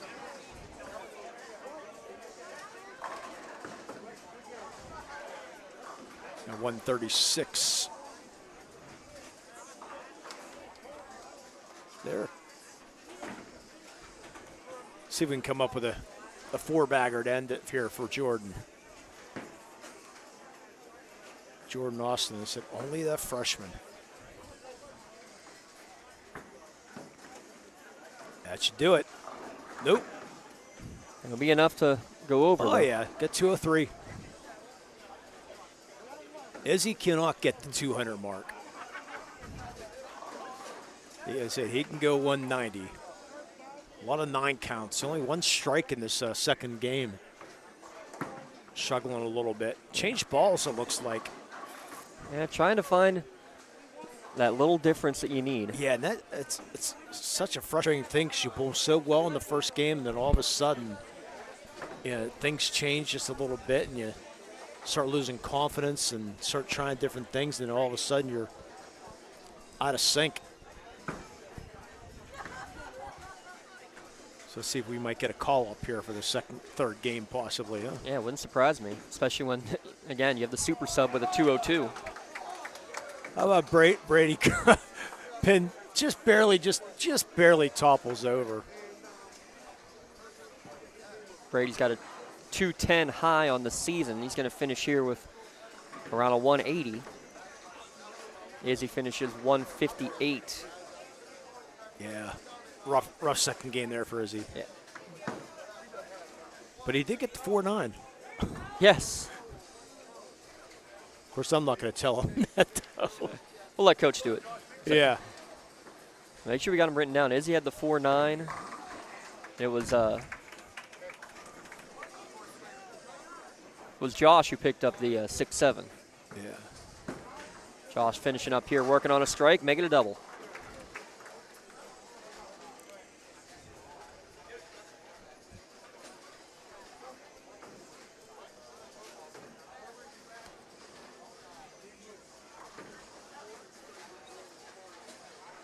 Yeah, just needs a good count here. Should get 200. At least 4 spare will get him that 200, but definitely will get more than 4 here. Jenna Lynn finishing up her game and chopped it. Can't get the 7-pin on this side for Josh. So Jenna Lynn finishes with a 121. Yasmin with a 104, Cheyenne a 114, Alexa 129, and Anna 103 for Newcastle. That's a 571 team. Yeah, Josh can end up in the 200s.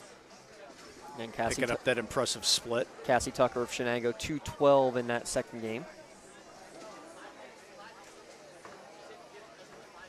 So Newcastle going to have, if you're going to miss one, that's a good time to do it, 204. The Newcastle's going to have 4 players again in the 200s. Depending on what happens here, they could still break 1,000 too. They will break 1,000. I'll tell you that right now. A mark here easily will. Came up high.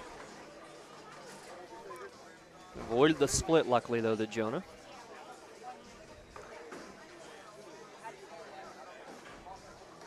Actually needs to pick this up and then get a 9 count, and we'll get the 1,000.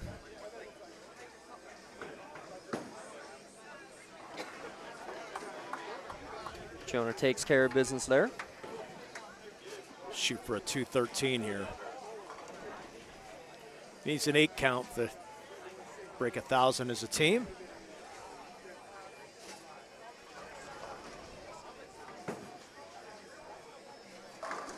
And he does. How about 10? 213. Not the high game, though. As 214 was the high game for Newcastle.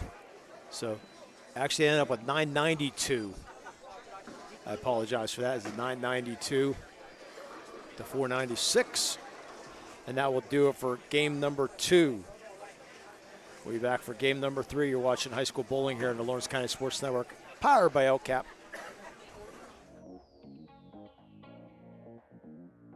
Calling all sports fans. Never miss a moment with real-time alerts, keeping you in the loop when your favorite teams are playing. Get instant updates sent straight to your phone with game schedules, changes, and all the latest news. You can receive important updates and reminders, so you're always prepared for game time. Be the first to cheer on your local teams and show your support. Receive important updates and reminders, so you're always prepared for the game. Signing up is quick and easy. Don't miss out. Sign up now and stay connected to the action. Plus, follow us on social media for live updates, behind-the-scenes content, and community news. I love what I do because coming in every day is different. How can you not enjoy these kids coming up and hugging you and giving you these great smiles all throughout the day? You guys ready? Seeing the progress that our kids make every single day is one of the reasons I love coming to school. What should we do? We have fun. LCAP Early Learning Centers is hiring. Help empower young minds in Lawrence County and become a superhero today. Apply at lcap.org. Here at Shenango, the teachers and staff love their Wildcats. In the classroom, or wearing the blue and gold, we have their back, and we wish the Cats the best this season.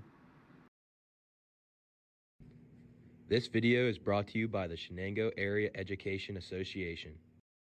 GEM building contractors and developers have a proven record of performance on any size project. They bring value, local craftsmanship, expert management to meet any challenge. From design construction, from inspection to budget estimation, GEM Builder has been building our community for 70 years.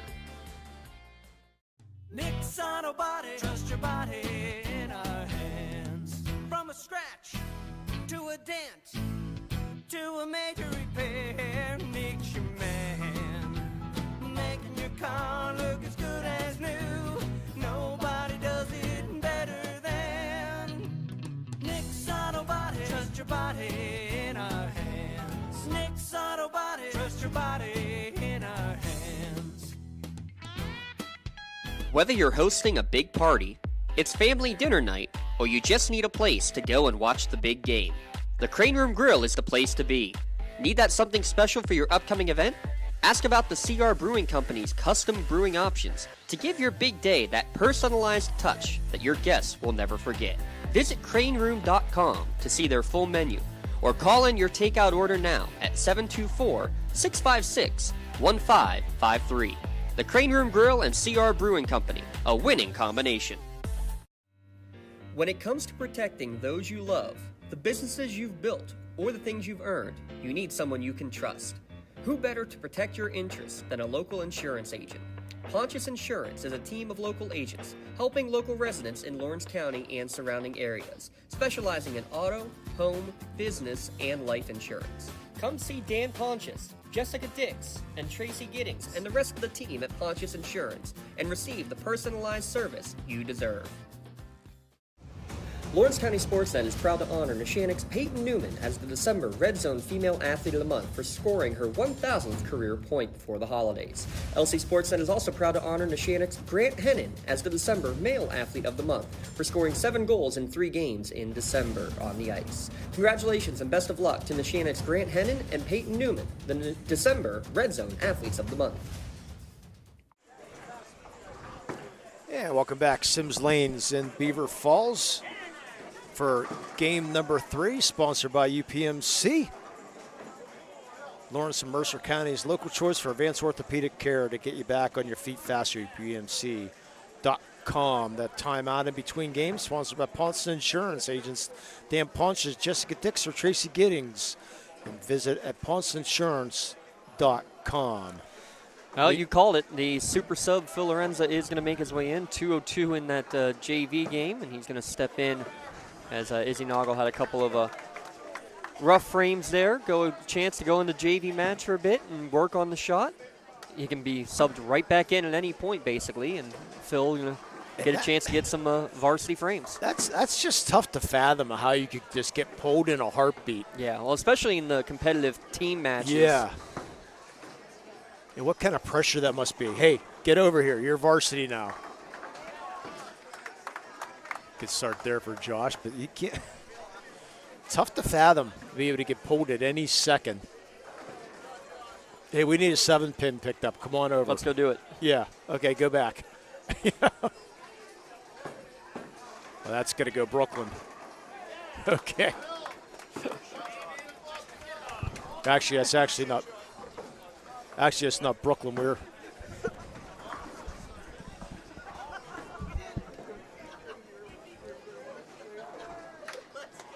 actually we were calling it Staten Island for the lefties when they go that way.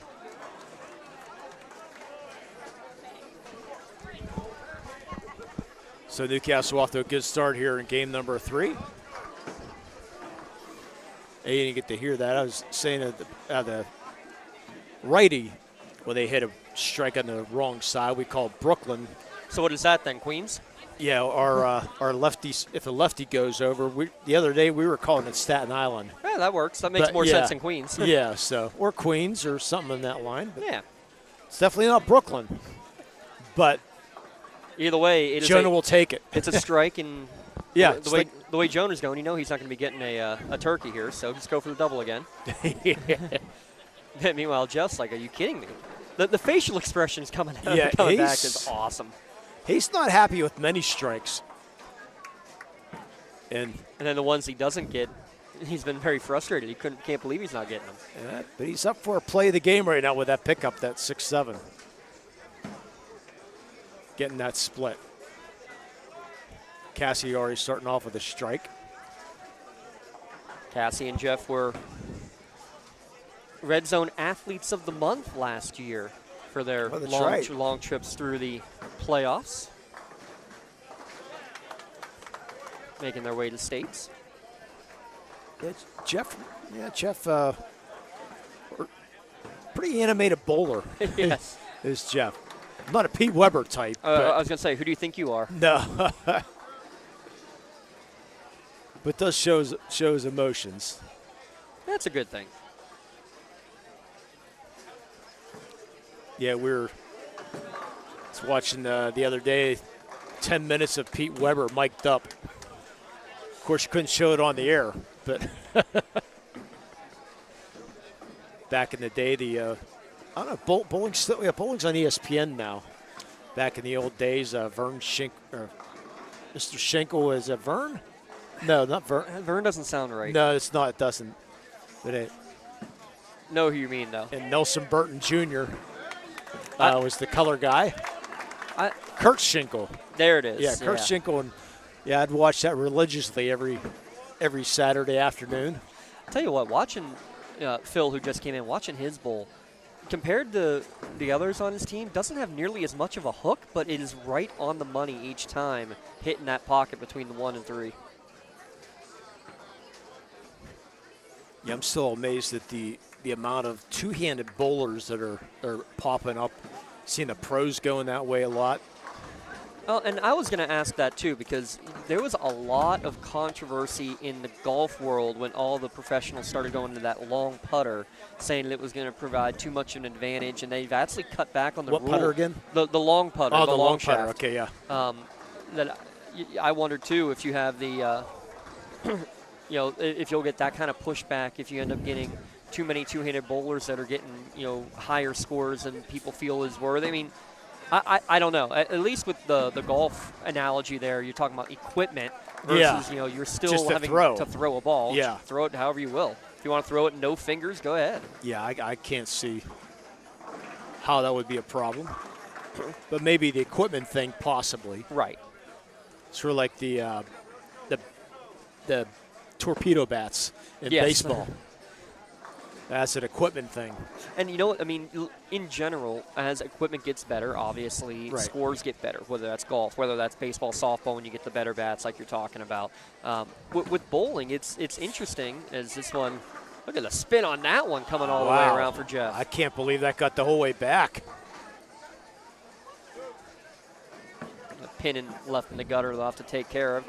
But to my point, bowling balls also have gotten better and better, but you don't exactly see scores all of a sudden averages skyrocketing. Yeah. Which, again, I think is a good thing. It's showing that you still have to, just have to do the job. Good spare by the birthday girl in Cheyenne. Janessa will step in. We have a new bowler. Yeah, Alexa came on because. Yeah, Alexa came on in game number 2. Game number 2, yeah, because Gianna got her first varsity start. So also good experience on the girls' side to be able to get a couple of bowlers in for their first varsity action. Yes, and the Neshannock with all these, only the 5 sophomores. So, I mean, a lot of room to grow. Now, hopefully they'll get a few more bowlers next year for this program. Alexa Dudich is in there for her second. And Janessa Morrison will play game 3 here. So rotating in some fresh bowlers on the girls' side for the Canes. Yeah, Isaac Baker with a double for the Neshannock. Bowling's a sport. It is a lifetime sport, and that's one that yeah, I wish definitely I wish we had it when I was at Neshannock. I wish we had that option. It would have been a lot of fun. Yeah, I did intramural bowling. Good pickup for Janessa there. Back in the day. There wasn't a bowling team, I don't think, back in the early 80s, but the intramural bowling was big back then.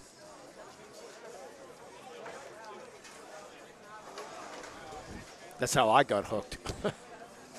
How many years has the WPIBL been in existence now at this point? I would have to. I didn't see any history, I don't think, on the. Not on the new stats website, no. No, I would have to. Not exactly sure. I was curious about that myself. Gobble, gobble there again for Jordan. So give me that hat.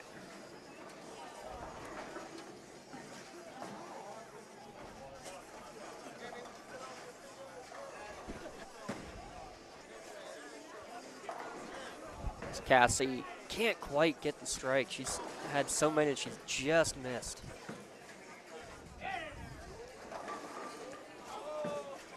Let's see, WPIBL been at least 43 years since 2019, so that'd make it about 50. Close to it. So the WPIBL was, let's see, 43, 2000. 1986, right? Make sure you carry the 1 there. So it came into existence about right when I graduated. Perfect timing. Yeah. They didn't want to have to deal with them. Yeah. Well, I wasn't the best. Of course, I'm still not the best bowler, but still. It would have been something I could have done anyways. But that's what it's all about, and especially, I mean, I'll say it, the technology age that we live in at this point, to be able to have opportunities for kids to get out, move around.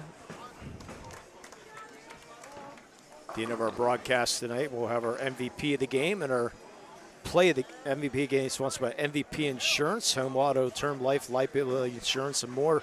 MVPINS.com. And it's MVPINS.com. And we will have our Melee Chiropractic play of the game. And that one's gone away. Parkstown Lanes was a real hot spot there out by Union.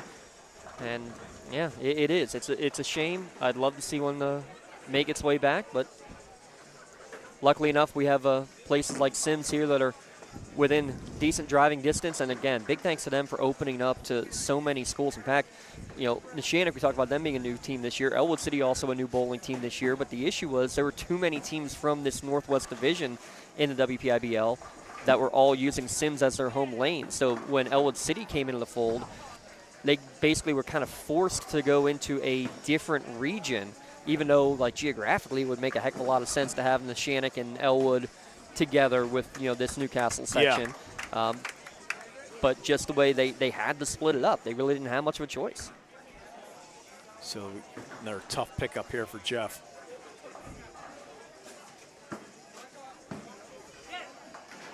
Can't make it. Yeah, considering that Butler County's got 4 bowling lanes. Yeah. Just down on the other side. Of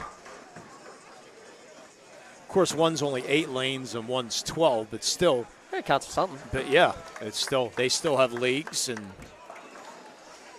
on the other they cut it in half and put duck pins in and everything. Not realistic duck pins. There's still duck pins actually in Butler at the 12-pin bowling alley at Belmont. They have 4 duck pin leagues, and 4 duck pin lanes, and still have some duck pin leagues going in.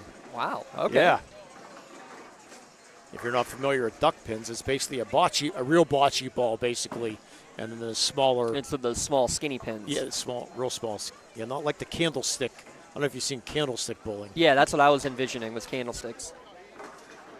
Yeah, that's interesting. The candlestick. Saw some video of that this week. I don't know how that popped up. I was researching bowling, and then the candlestick pops up.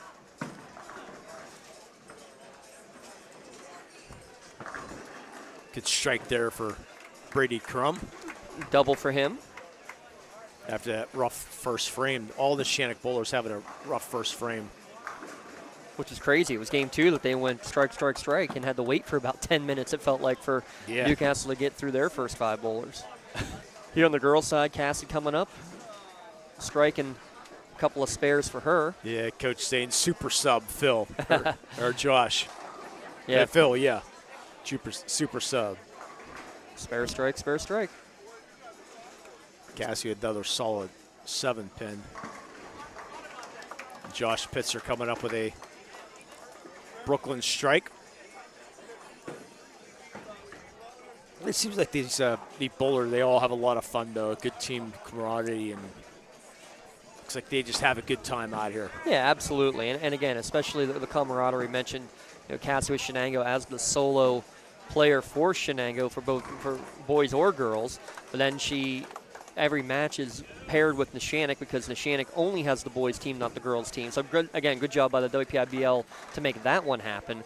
But she's there at practice all the time with the Newcastle group, so a good familiarity with the boys and girls wearing the black and red. Yeah, she gets to still qualify for the WPL championships. Yeah. And just like, we've had, local swimmers and divers. There's no swimming team at Neshannock. They've had a couple swimmers and divers qualify for championships. Same with gymnastics. We've had a couple of gymnasts in the area that have made it far in the WPL championships. And this is a perfect example. Yes, it's a team sport, but you also have the individual component to it. Which we talked about during pregame. Yeah.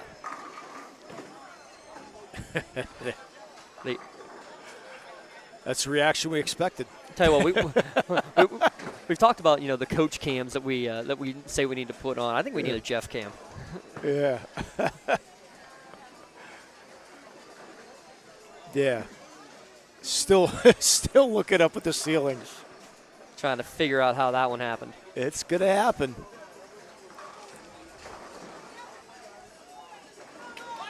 David hangs on. How about that? Yeah. 5 spares to start for David for Neshannock. David Lorenz, I meant to ask if there was a relation between Dave and Phil.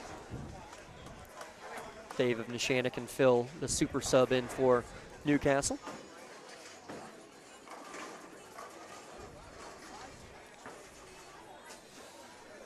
So we wind down this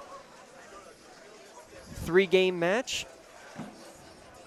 And don't quote me on this, but the the way it works, not only a records-based, but it's also a points-based system. So believe that it's each of the 3 games is worth 2 points, and then a 7th point for the overall score. Yes. Over the course of the 3 games combined. Yeah.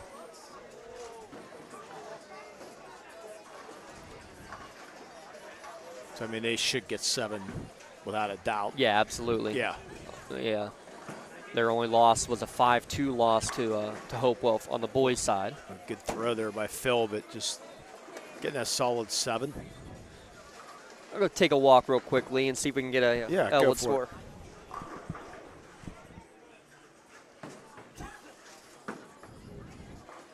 Try to get a Newcastle Transit out of town scoreboard. And another strike, a turkey. Brady gets the turkey hat. Let's see if we can get.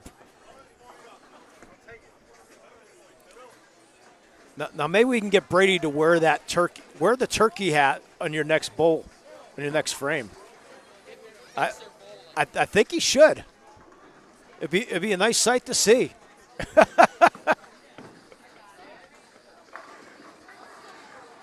And Josh can't get the double as we go over to the girls' side and getting that 5-pin. Oh, missing the 5-pin. So Cassie's going to come up. Cassie Tucker. Good spare there for Josh.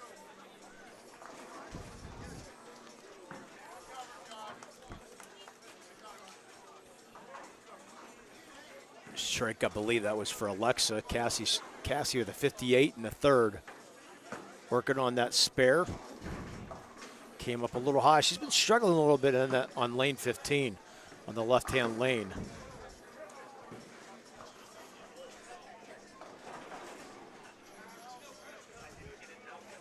Again, I want to thank all our sponsors here.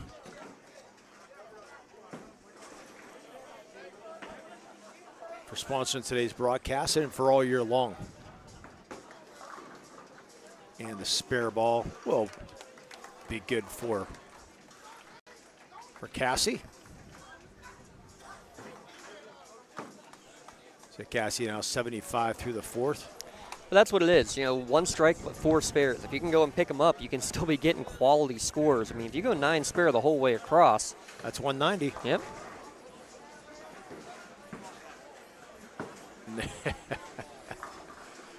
Jeff's struggling a little bit here in game number 3.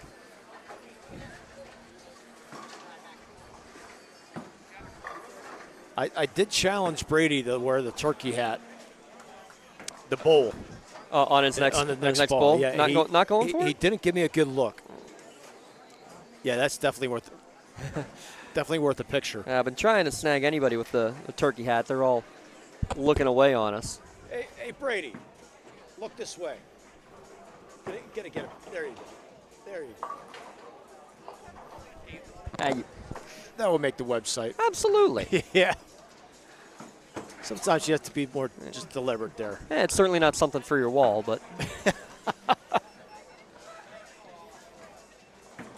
Well, that's all right. Again, we'll be back in action with a pair of hoops games tomorrow. Newcastle hosting North Hills on the boys' side, and Kennedy Catholic traveling to Wilmington on the girls' side. Both those 7:30 tip-offs. So a little kick action for Jordan. Yeah, he was just as shocked as I was. That Brady's going to take the hat off. Jeez. Yeah, he was worried about the thing maybe going into his face or something. Yeah, understandable. Dangling a little bit, yeah. Another mark for the super sub.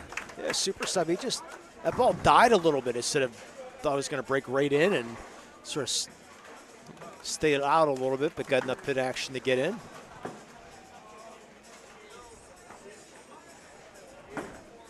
Brady. Yeah, it was left that one high. Way too far out there.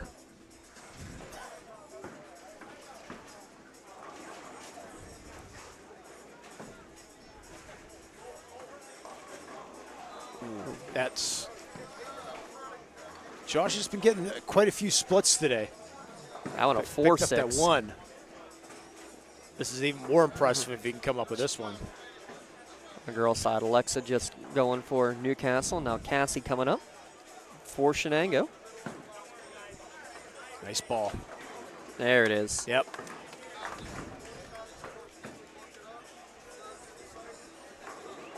Yeah, Josh will just take one there. Remind everybody, I know it's winter season, but we still have our Chauncey Open coming up. That's right. About 6 months from now. July 18th, Castle Hills. Yep, got some information coming here later this week and next week on that, so stay tuned on social media pages and on the website. Forms to be handed out. So if you're interested in helping us sponsor prizes or getting teams in, already have about 5 signed, or at least pretty much signed up for the most part. Looking for 30 if we can this year. Yeah. Great time last year. Big thanks to everyone there, Coach Bubba and everybody at Castle for their help last year, and everybody again.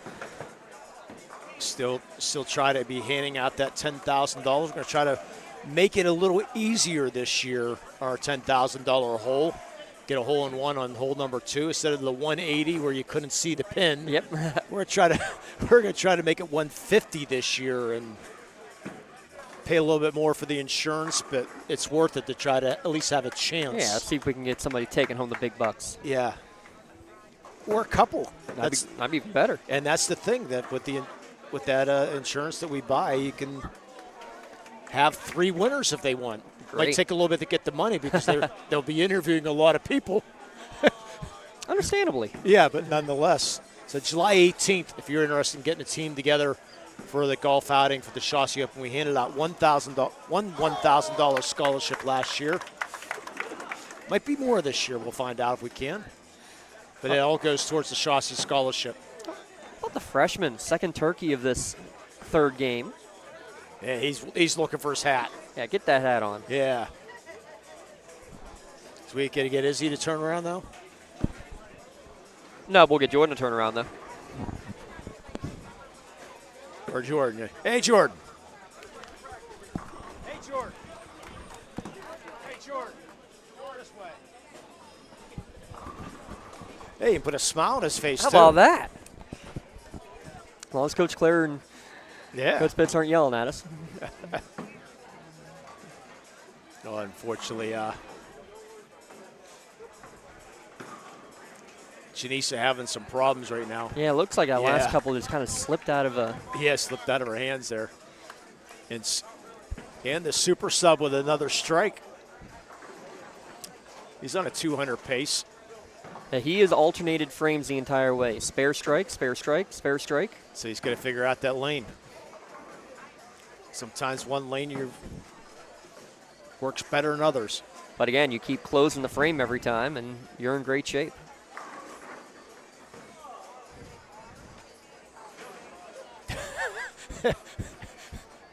Oh, looks are great. Now I'm assuming that's Son and was that Josh? Oh, Pitzer, yeah, I believe so. Son, I believe so. or Yes. Coach Pitcher, I believe. He did look at him like, "Come on." As we're in frame number 6. Coming in today, Jeff Nantel, who leads it off, and Jonah Claire, who anchors it for the Newcastle team, ranked 9th and 11th in terms of averages in WPIBL. As Jonah, again, keeps his streak of marks in every frame going. And currently coming in a 970 average for Newcastle. Is topping the section by a hefty margin, too, by about 20 pins. There's a nice adjustment there by Cassie. That's second highest in the WPIBL, too. Didn't see the salt. The pole blocked my view. I thought she had a strike.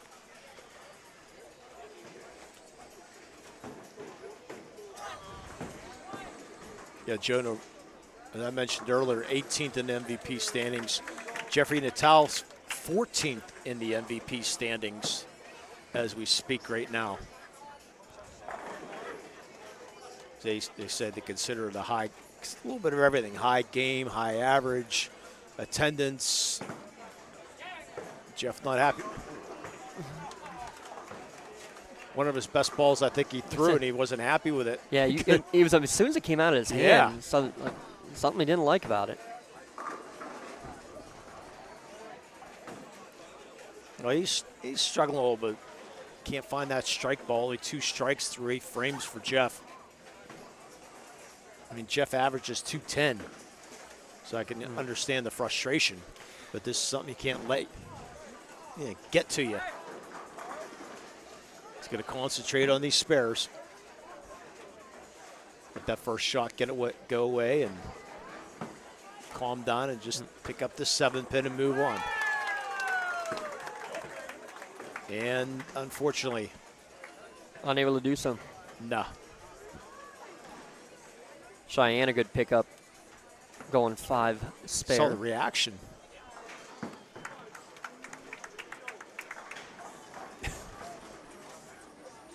And this is where Coach Pitzer comes in and try to calm Jeff down a little bit. Little light hit, but good pin action there for Jordan. And again, when you get it into the pocket, yeah, it might be a little light hit, but if you're in the pocket, you got a chance. Yeah. Especially the power that he throws. And Matt, do we have shirts in here ready to go? Yeah, we have shirts. We do? All right. Yeah, they're behind the stands. Behind all the fans. Super Sub might get one. Well, he's going 202 in the second game in JV. Strike 2, 4, 6, and 8th frame. And he finishes up there for the 10th, which is good.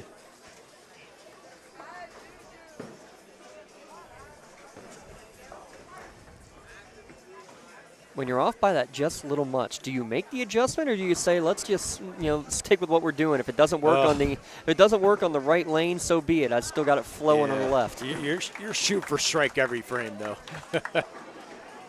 I'm shooting to hit the pins every frame. What are you talking about? What was that? I'm just shooting to hit pins every frame. What are you talking about?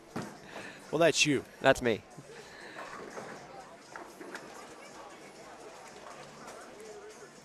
Jonah, a lot of power in his throws, though. Going to go Staten Island. Yeah, a little high in Staten Island. Yeah, he's got the pace, though, that when he does go, opposite there, Brooklyn, Staten, whatever you want to call it, he's got the power that he's still going to get the pin action. He's picked up a lot of, those crummy strikes, as his dad would call it. Well, if you see the spin, he's throwing 18.5 mile an hour, which is pretty impressive. I said you see the pros up at 19 and 20. That's trouble. Oh, that might be trouble there. Hey, he stared you down. He heard you. Yeah, that's trouble.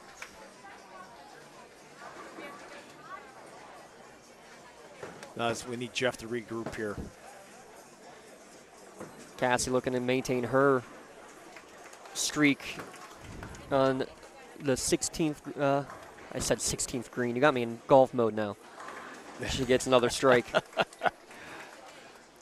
No open frames here for Cassie either. Yeah, Jeff Natal still can go 179 for as inconsistent as been this game, and he'll be the first one to tell you that. You still end up with 4 in a row. You can still get 179, which is still good.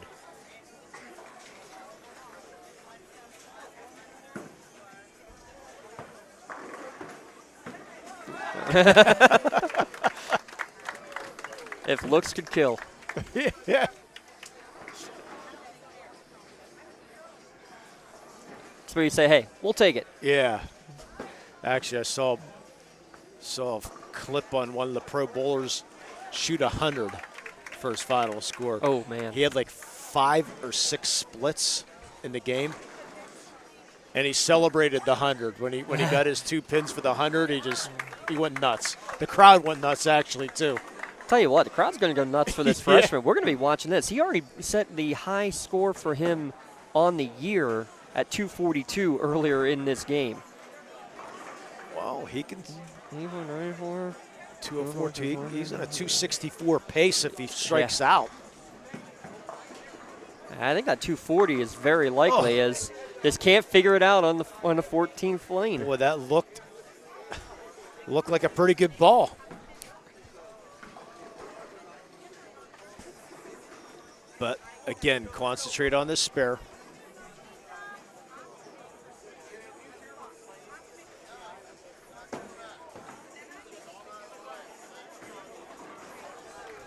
The sleeper's always tough for Isaac. Good pickup for Janisa. Right. Couldn't keep it up. And that's going to shoot his 200 possibility. Yeah, keep an eye on Jordan. And he came in, 224 was his best game. He had, what, 242? 242 on the first. He might be looking at a potential MVP shirt. Yeah.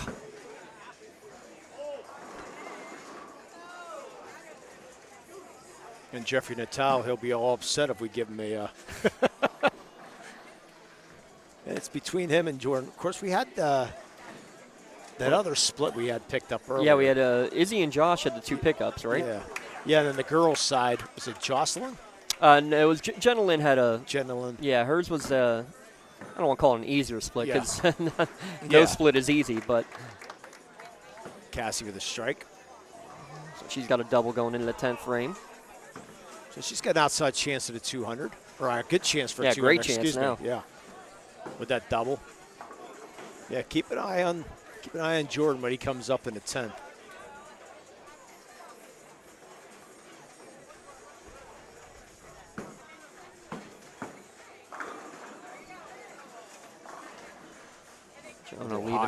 Leaving the 6. Yeah, trying to see his mile per hour. Yeah, a little slower that time, 17.5. By the way, Elwood City boys were going to win game number 2. Elwood City girls were going to lose game number 2. Didn't get confirmed. A couple people I asked, they honestly didn't know.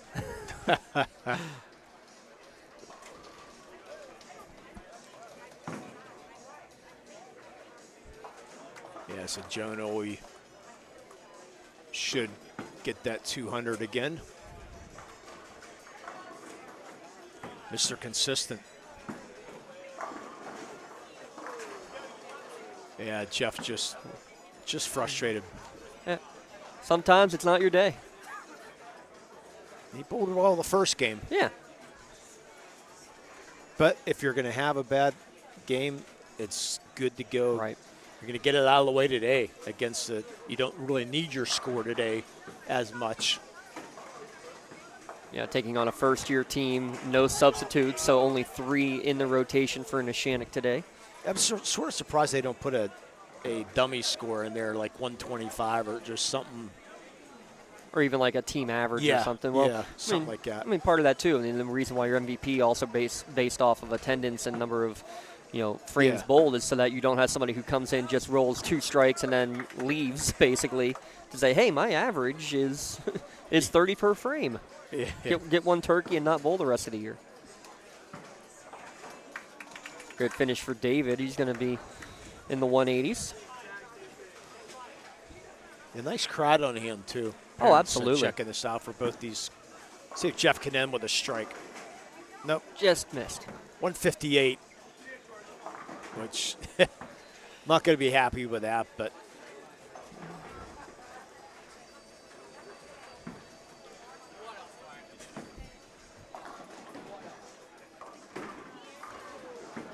so let's keep an eye now on Jordan.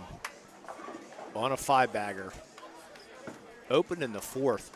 That's trouble. Yeah, real high hit there.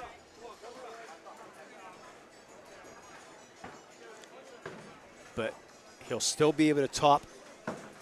He picks this up and strikes out. He'll still end up with 243, which will be a high game. Which will beat it by 1. Yeah.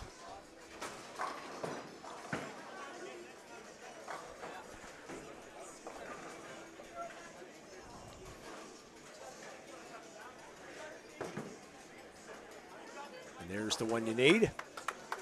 Now see if he can come up with a strike to break the high game again.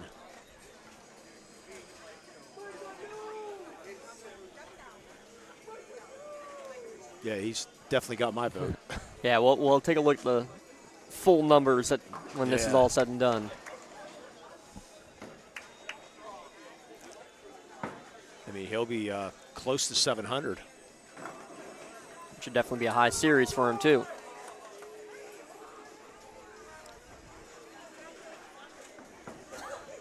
That's better, right? Nope. Oh, he's going to miss it by 241. Still a great game. Absolutely. I forget what he got game 2. Still a 241, a great game. There for Jordan Austin, only a freshman. I think that average might pop up just a little bit from that 187.9. 686. Yeah, that's a good point. That is a top 10 series in Newcastle bowling history. Oh, wow. Phil continues his dominance on lane number 13. 686. 686, yep.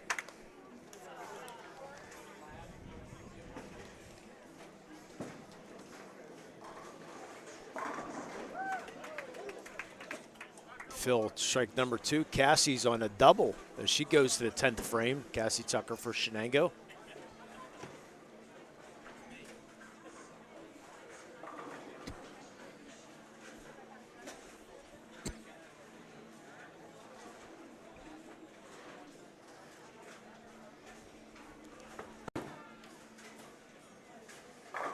Ooh, high hit there for Cassie, but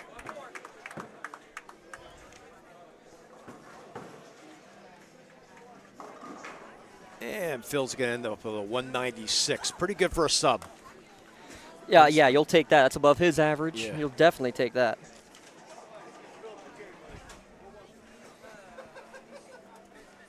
Oh, good, you got my roster for Anna. For the Neshannock girls. Cassie gets a spare. She'll get the last roll, third roll in the last frame. Well, another chance for a split here, pick up here. Why Don't not? want that.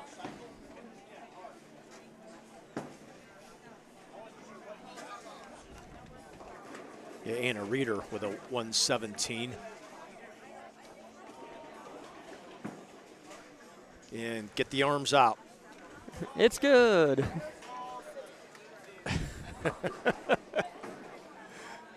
Yeah, Josh, not the best third game, 159. Well, Jonah's still a chance at a 200 here.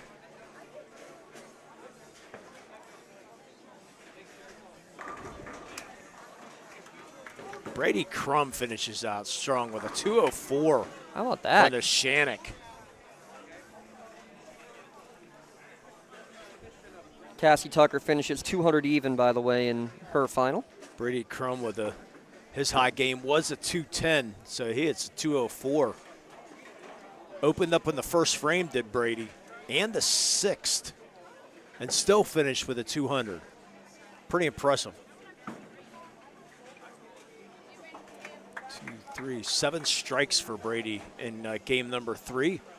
Jonah ending up with a 2-0. Well, I got a spare, and he'll be a 2-0 something here. Again, the Neshannock gonna, or Newcastle win easily here today.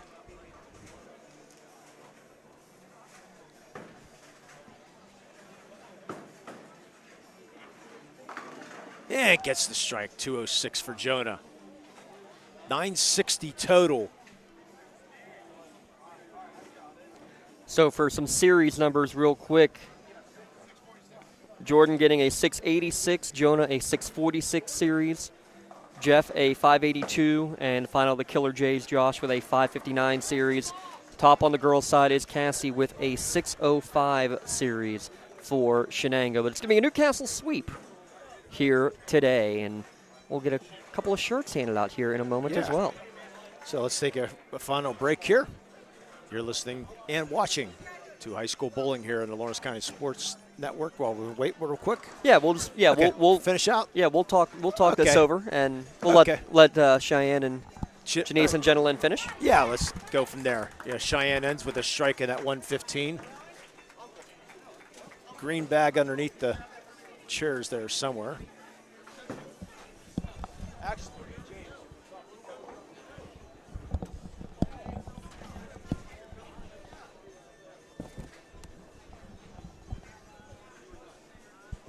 Cheyenne ending with a 115.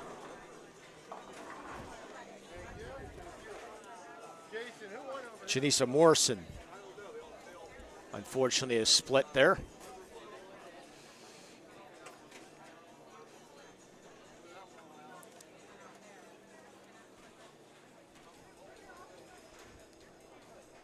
This team's wrapping things up here.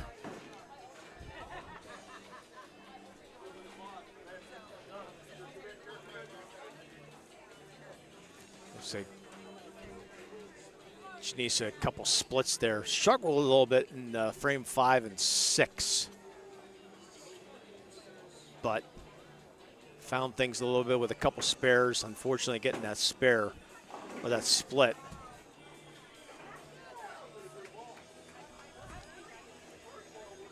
Ends up with a 98.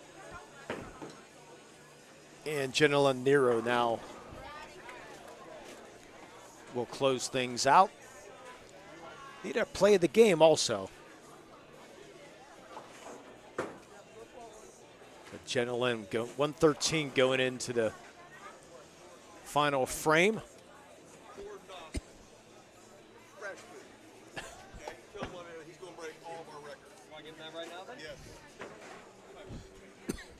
We can put him on the air too if you like. Yeah, should interview him.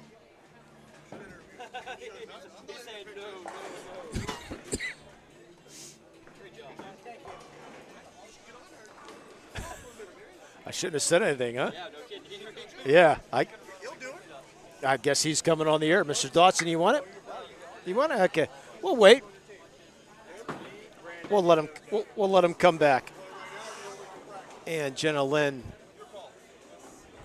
with a 120 for Newcastle. He went that way. He heard on the air and he's gone. We'll try to get him. We'll take a quick break and we'll be back. Hope wrap things up. You're watching high school bowling here on the Lawrence County Sports Network, powered by LCAP. Like in sports, it takes a great team to protect you, your family, and your business. MVP Insurance is that team. From home and auto to life and commercial insurance, you can count on us for coverage that adapts to your needs. We're committed to excellence for our clients' experience and in serving our community. It's a winning combination. MVP Insurance. Don't get left on the sidelines. Log on to mvpins.com or call today to get your free quote. Tonight, someone is cold, hungry, and forgotten. At City Rescue Mission, we're more than a shelter. We're a bright beacon of light in our community, serving those in need to make our community stronger and healthier. We offer real help and real hope, and that hope is Jesus. We serve him by serving others in love, grace, mercy, and compassion. But we can't do it without you. Be the reason someone's story is rewritten in Christ. Give today at cityrescuemission.org. At Medore Bonner Law, we're more than just attorneys. We're your community partners. With a combined experience that spans decades, attorneys Jason Medore, Michael Bonner, and Greg Rosatelli are your trusted advisors for all legal matters. From personal injury to estate planning, business law to family disputes, we are here to guide you through every step of the legal process. Our full-service, community-based approach ensures that you're not just a client, but a valued member of our family. Give us a call or visit us online at MedoreBonnerLaw.com for more information. Tired of gasoline costs? Why drive? Let the Newcastle Transit Authority take you where you want to go. Serving the city of Newcastle and stops throughout Lawrence County, as well as weekday service to Pittsburgh. Public transportation just makes sense. Why drive when you can relax and ride? For more information or for route schedules, log on to newcastletransit.org. The Newcastle Transit Authority, going your way. And remember, senior citizens ride free. Contractors, the Department of Healthy Homes needs you. From small to large residential projects, you can help families live safer and healthier with the quality work you do.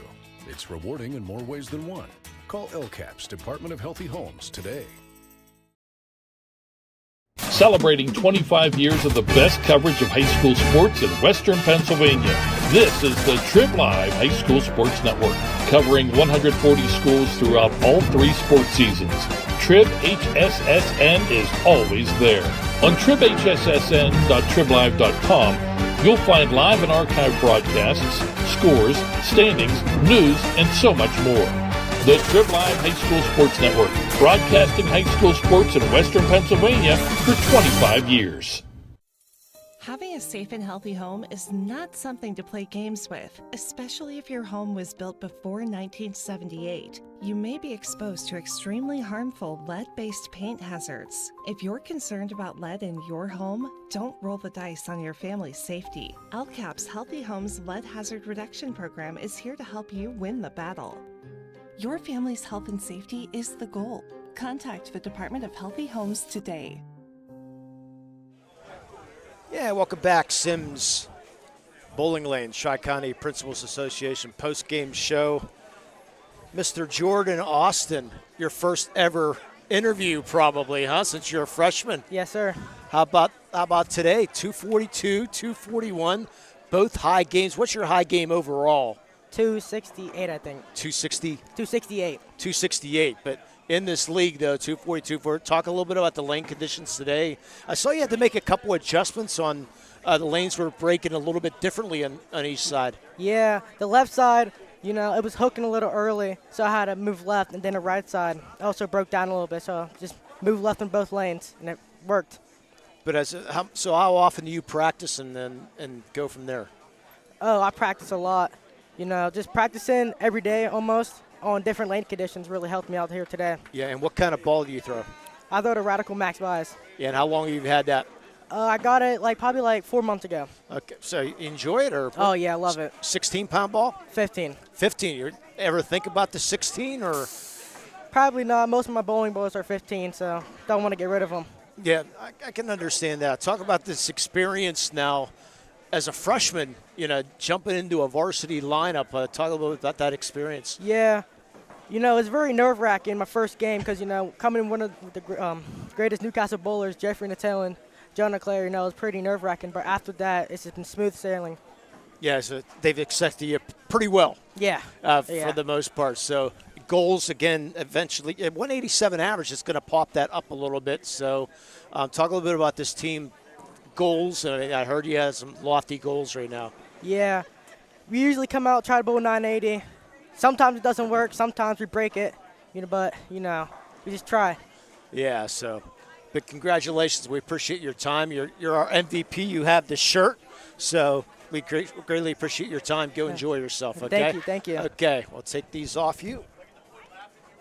That's Jordan Austin, the freshman for Newcastle, getting the hand of applause. He's your MVP of the game. He receives with a customized T-shirt. You can view the full list of this year's game MVPs. Go online to LCSportsNet.com. Click on MVP of the game. Congratulations to Jordan Austin for being named today's MVP. Call MVP Insurance for the win. And Josh Pitzer is going to be our play of the game for picking up, I believe it was the 3-7 split? 6-7 split. Okay. So 6-7 for Spitzer. Not a problem. So he will be our Melee Chiropractic play of the game for picking up that 6-7 split. He receives a customized T-shirt. You can view the full list on LC Sportsnet. Click on play of the game. Congratulations to Josh Pitzer for being our Melee Chiropractic play of the game. Thanks to everybody here at Sims Lanes for taking great care of us here today. Final score, Newcastle defeats Neshannock. In boys action, Newcastle defeats Neshannock/Shenango in girls action here today from Sims Lanes. For our producer, Matt Flannery, for Mr. James Dawson, who's already out the door, and my name's Lee Moan. Again, tune in tomorrow for a great doubleheader action, Newcastle and North Hills, and then Wilmington and Kennedy Catholic in girls basketball. Thanks for joining us only here on the Lawrence County Sports Network. Have a great night, everybody.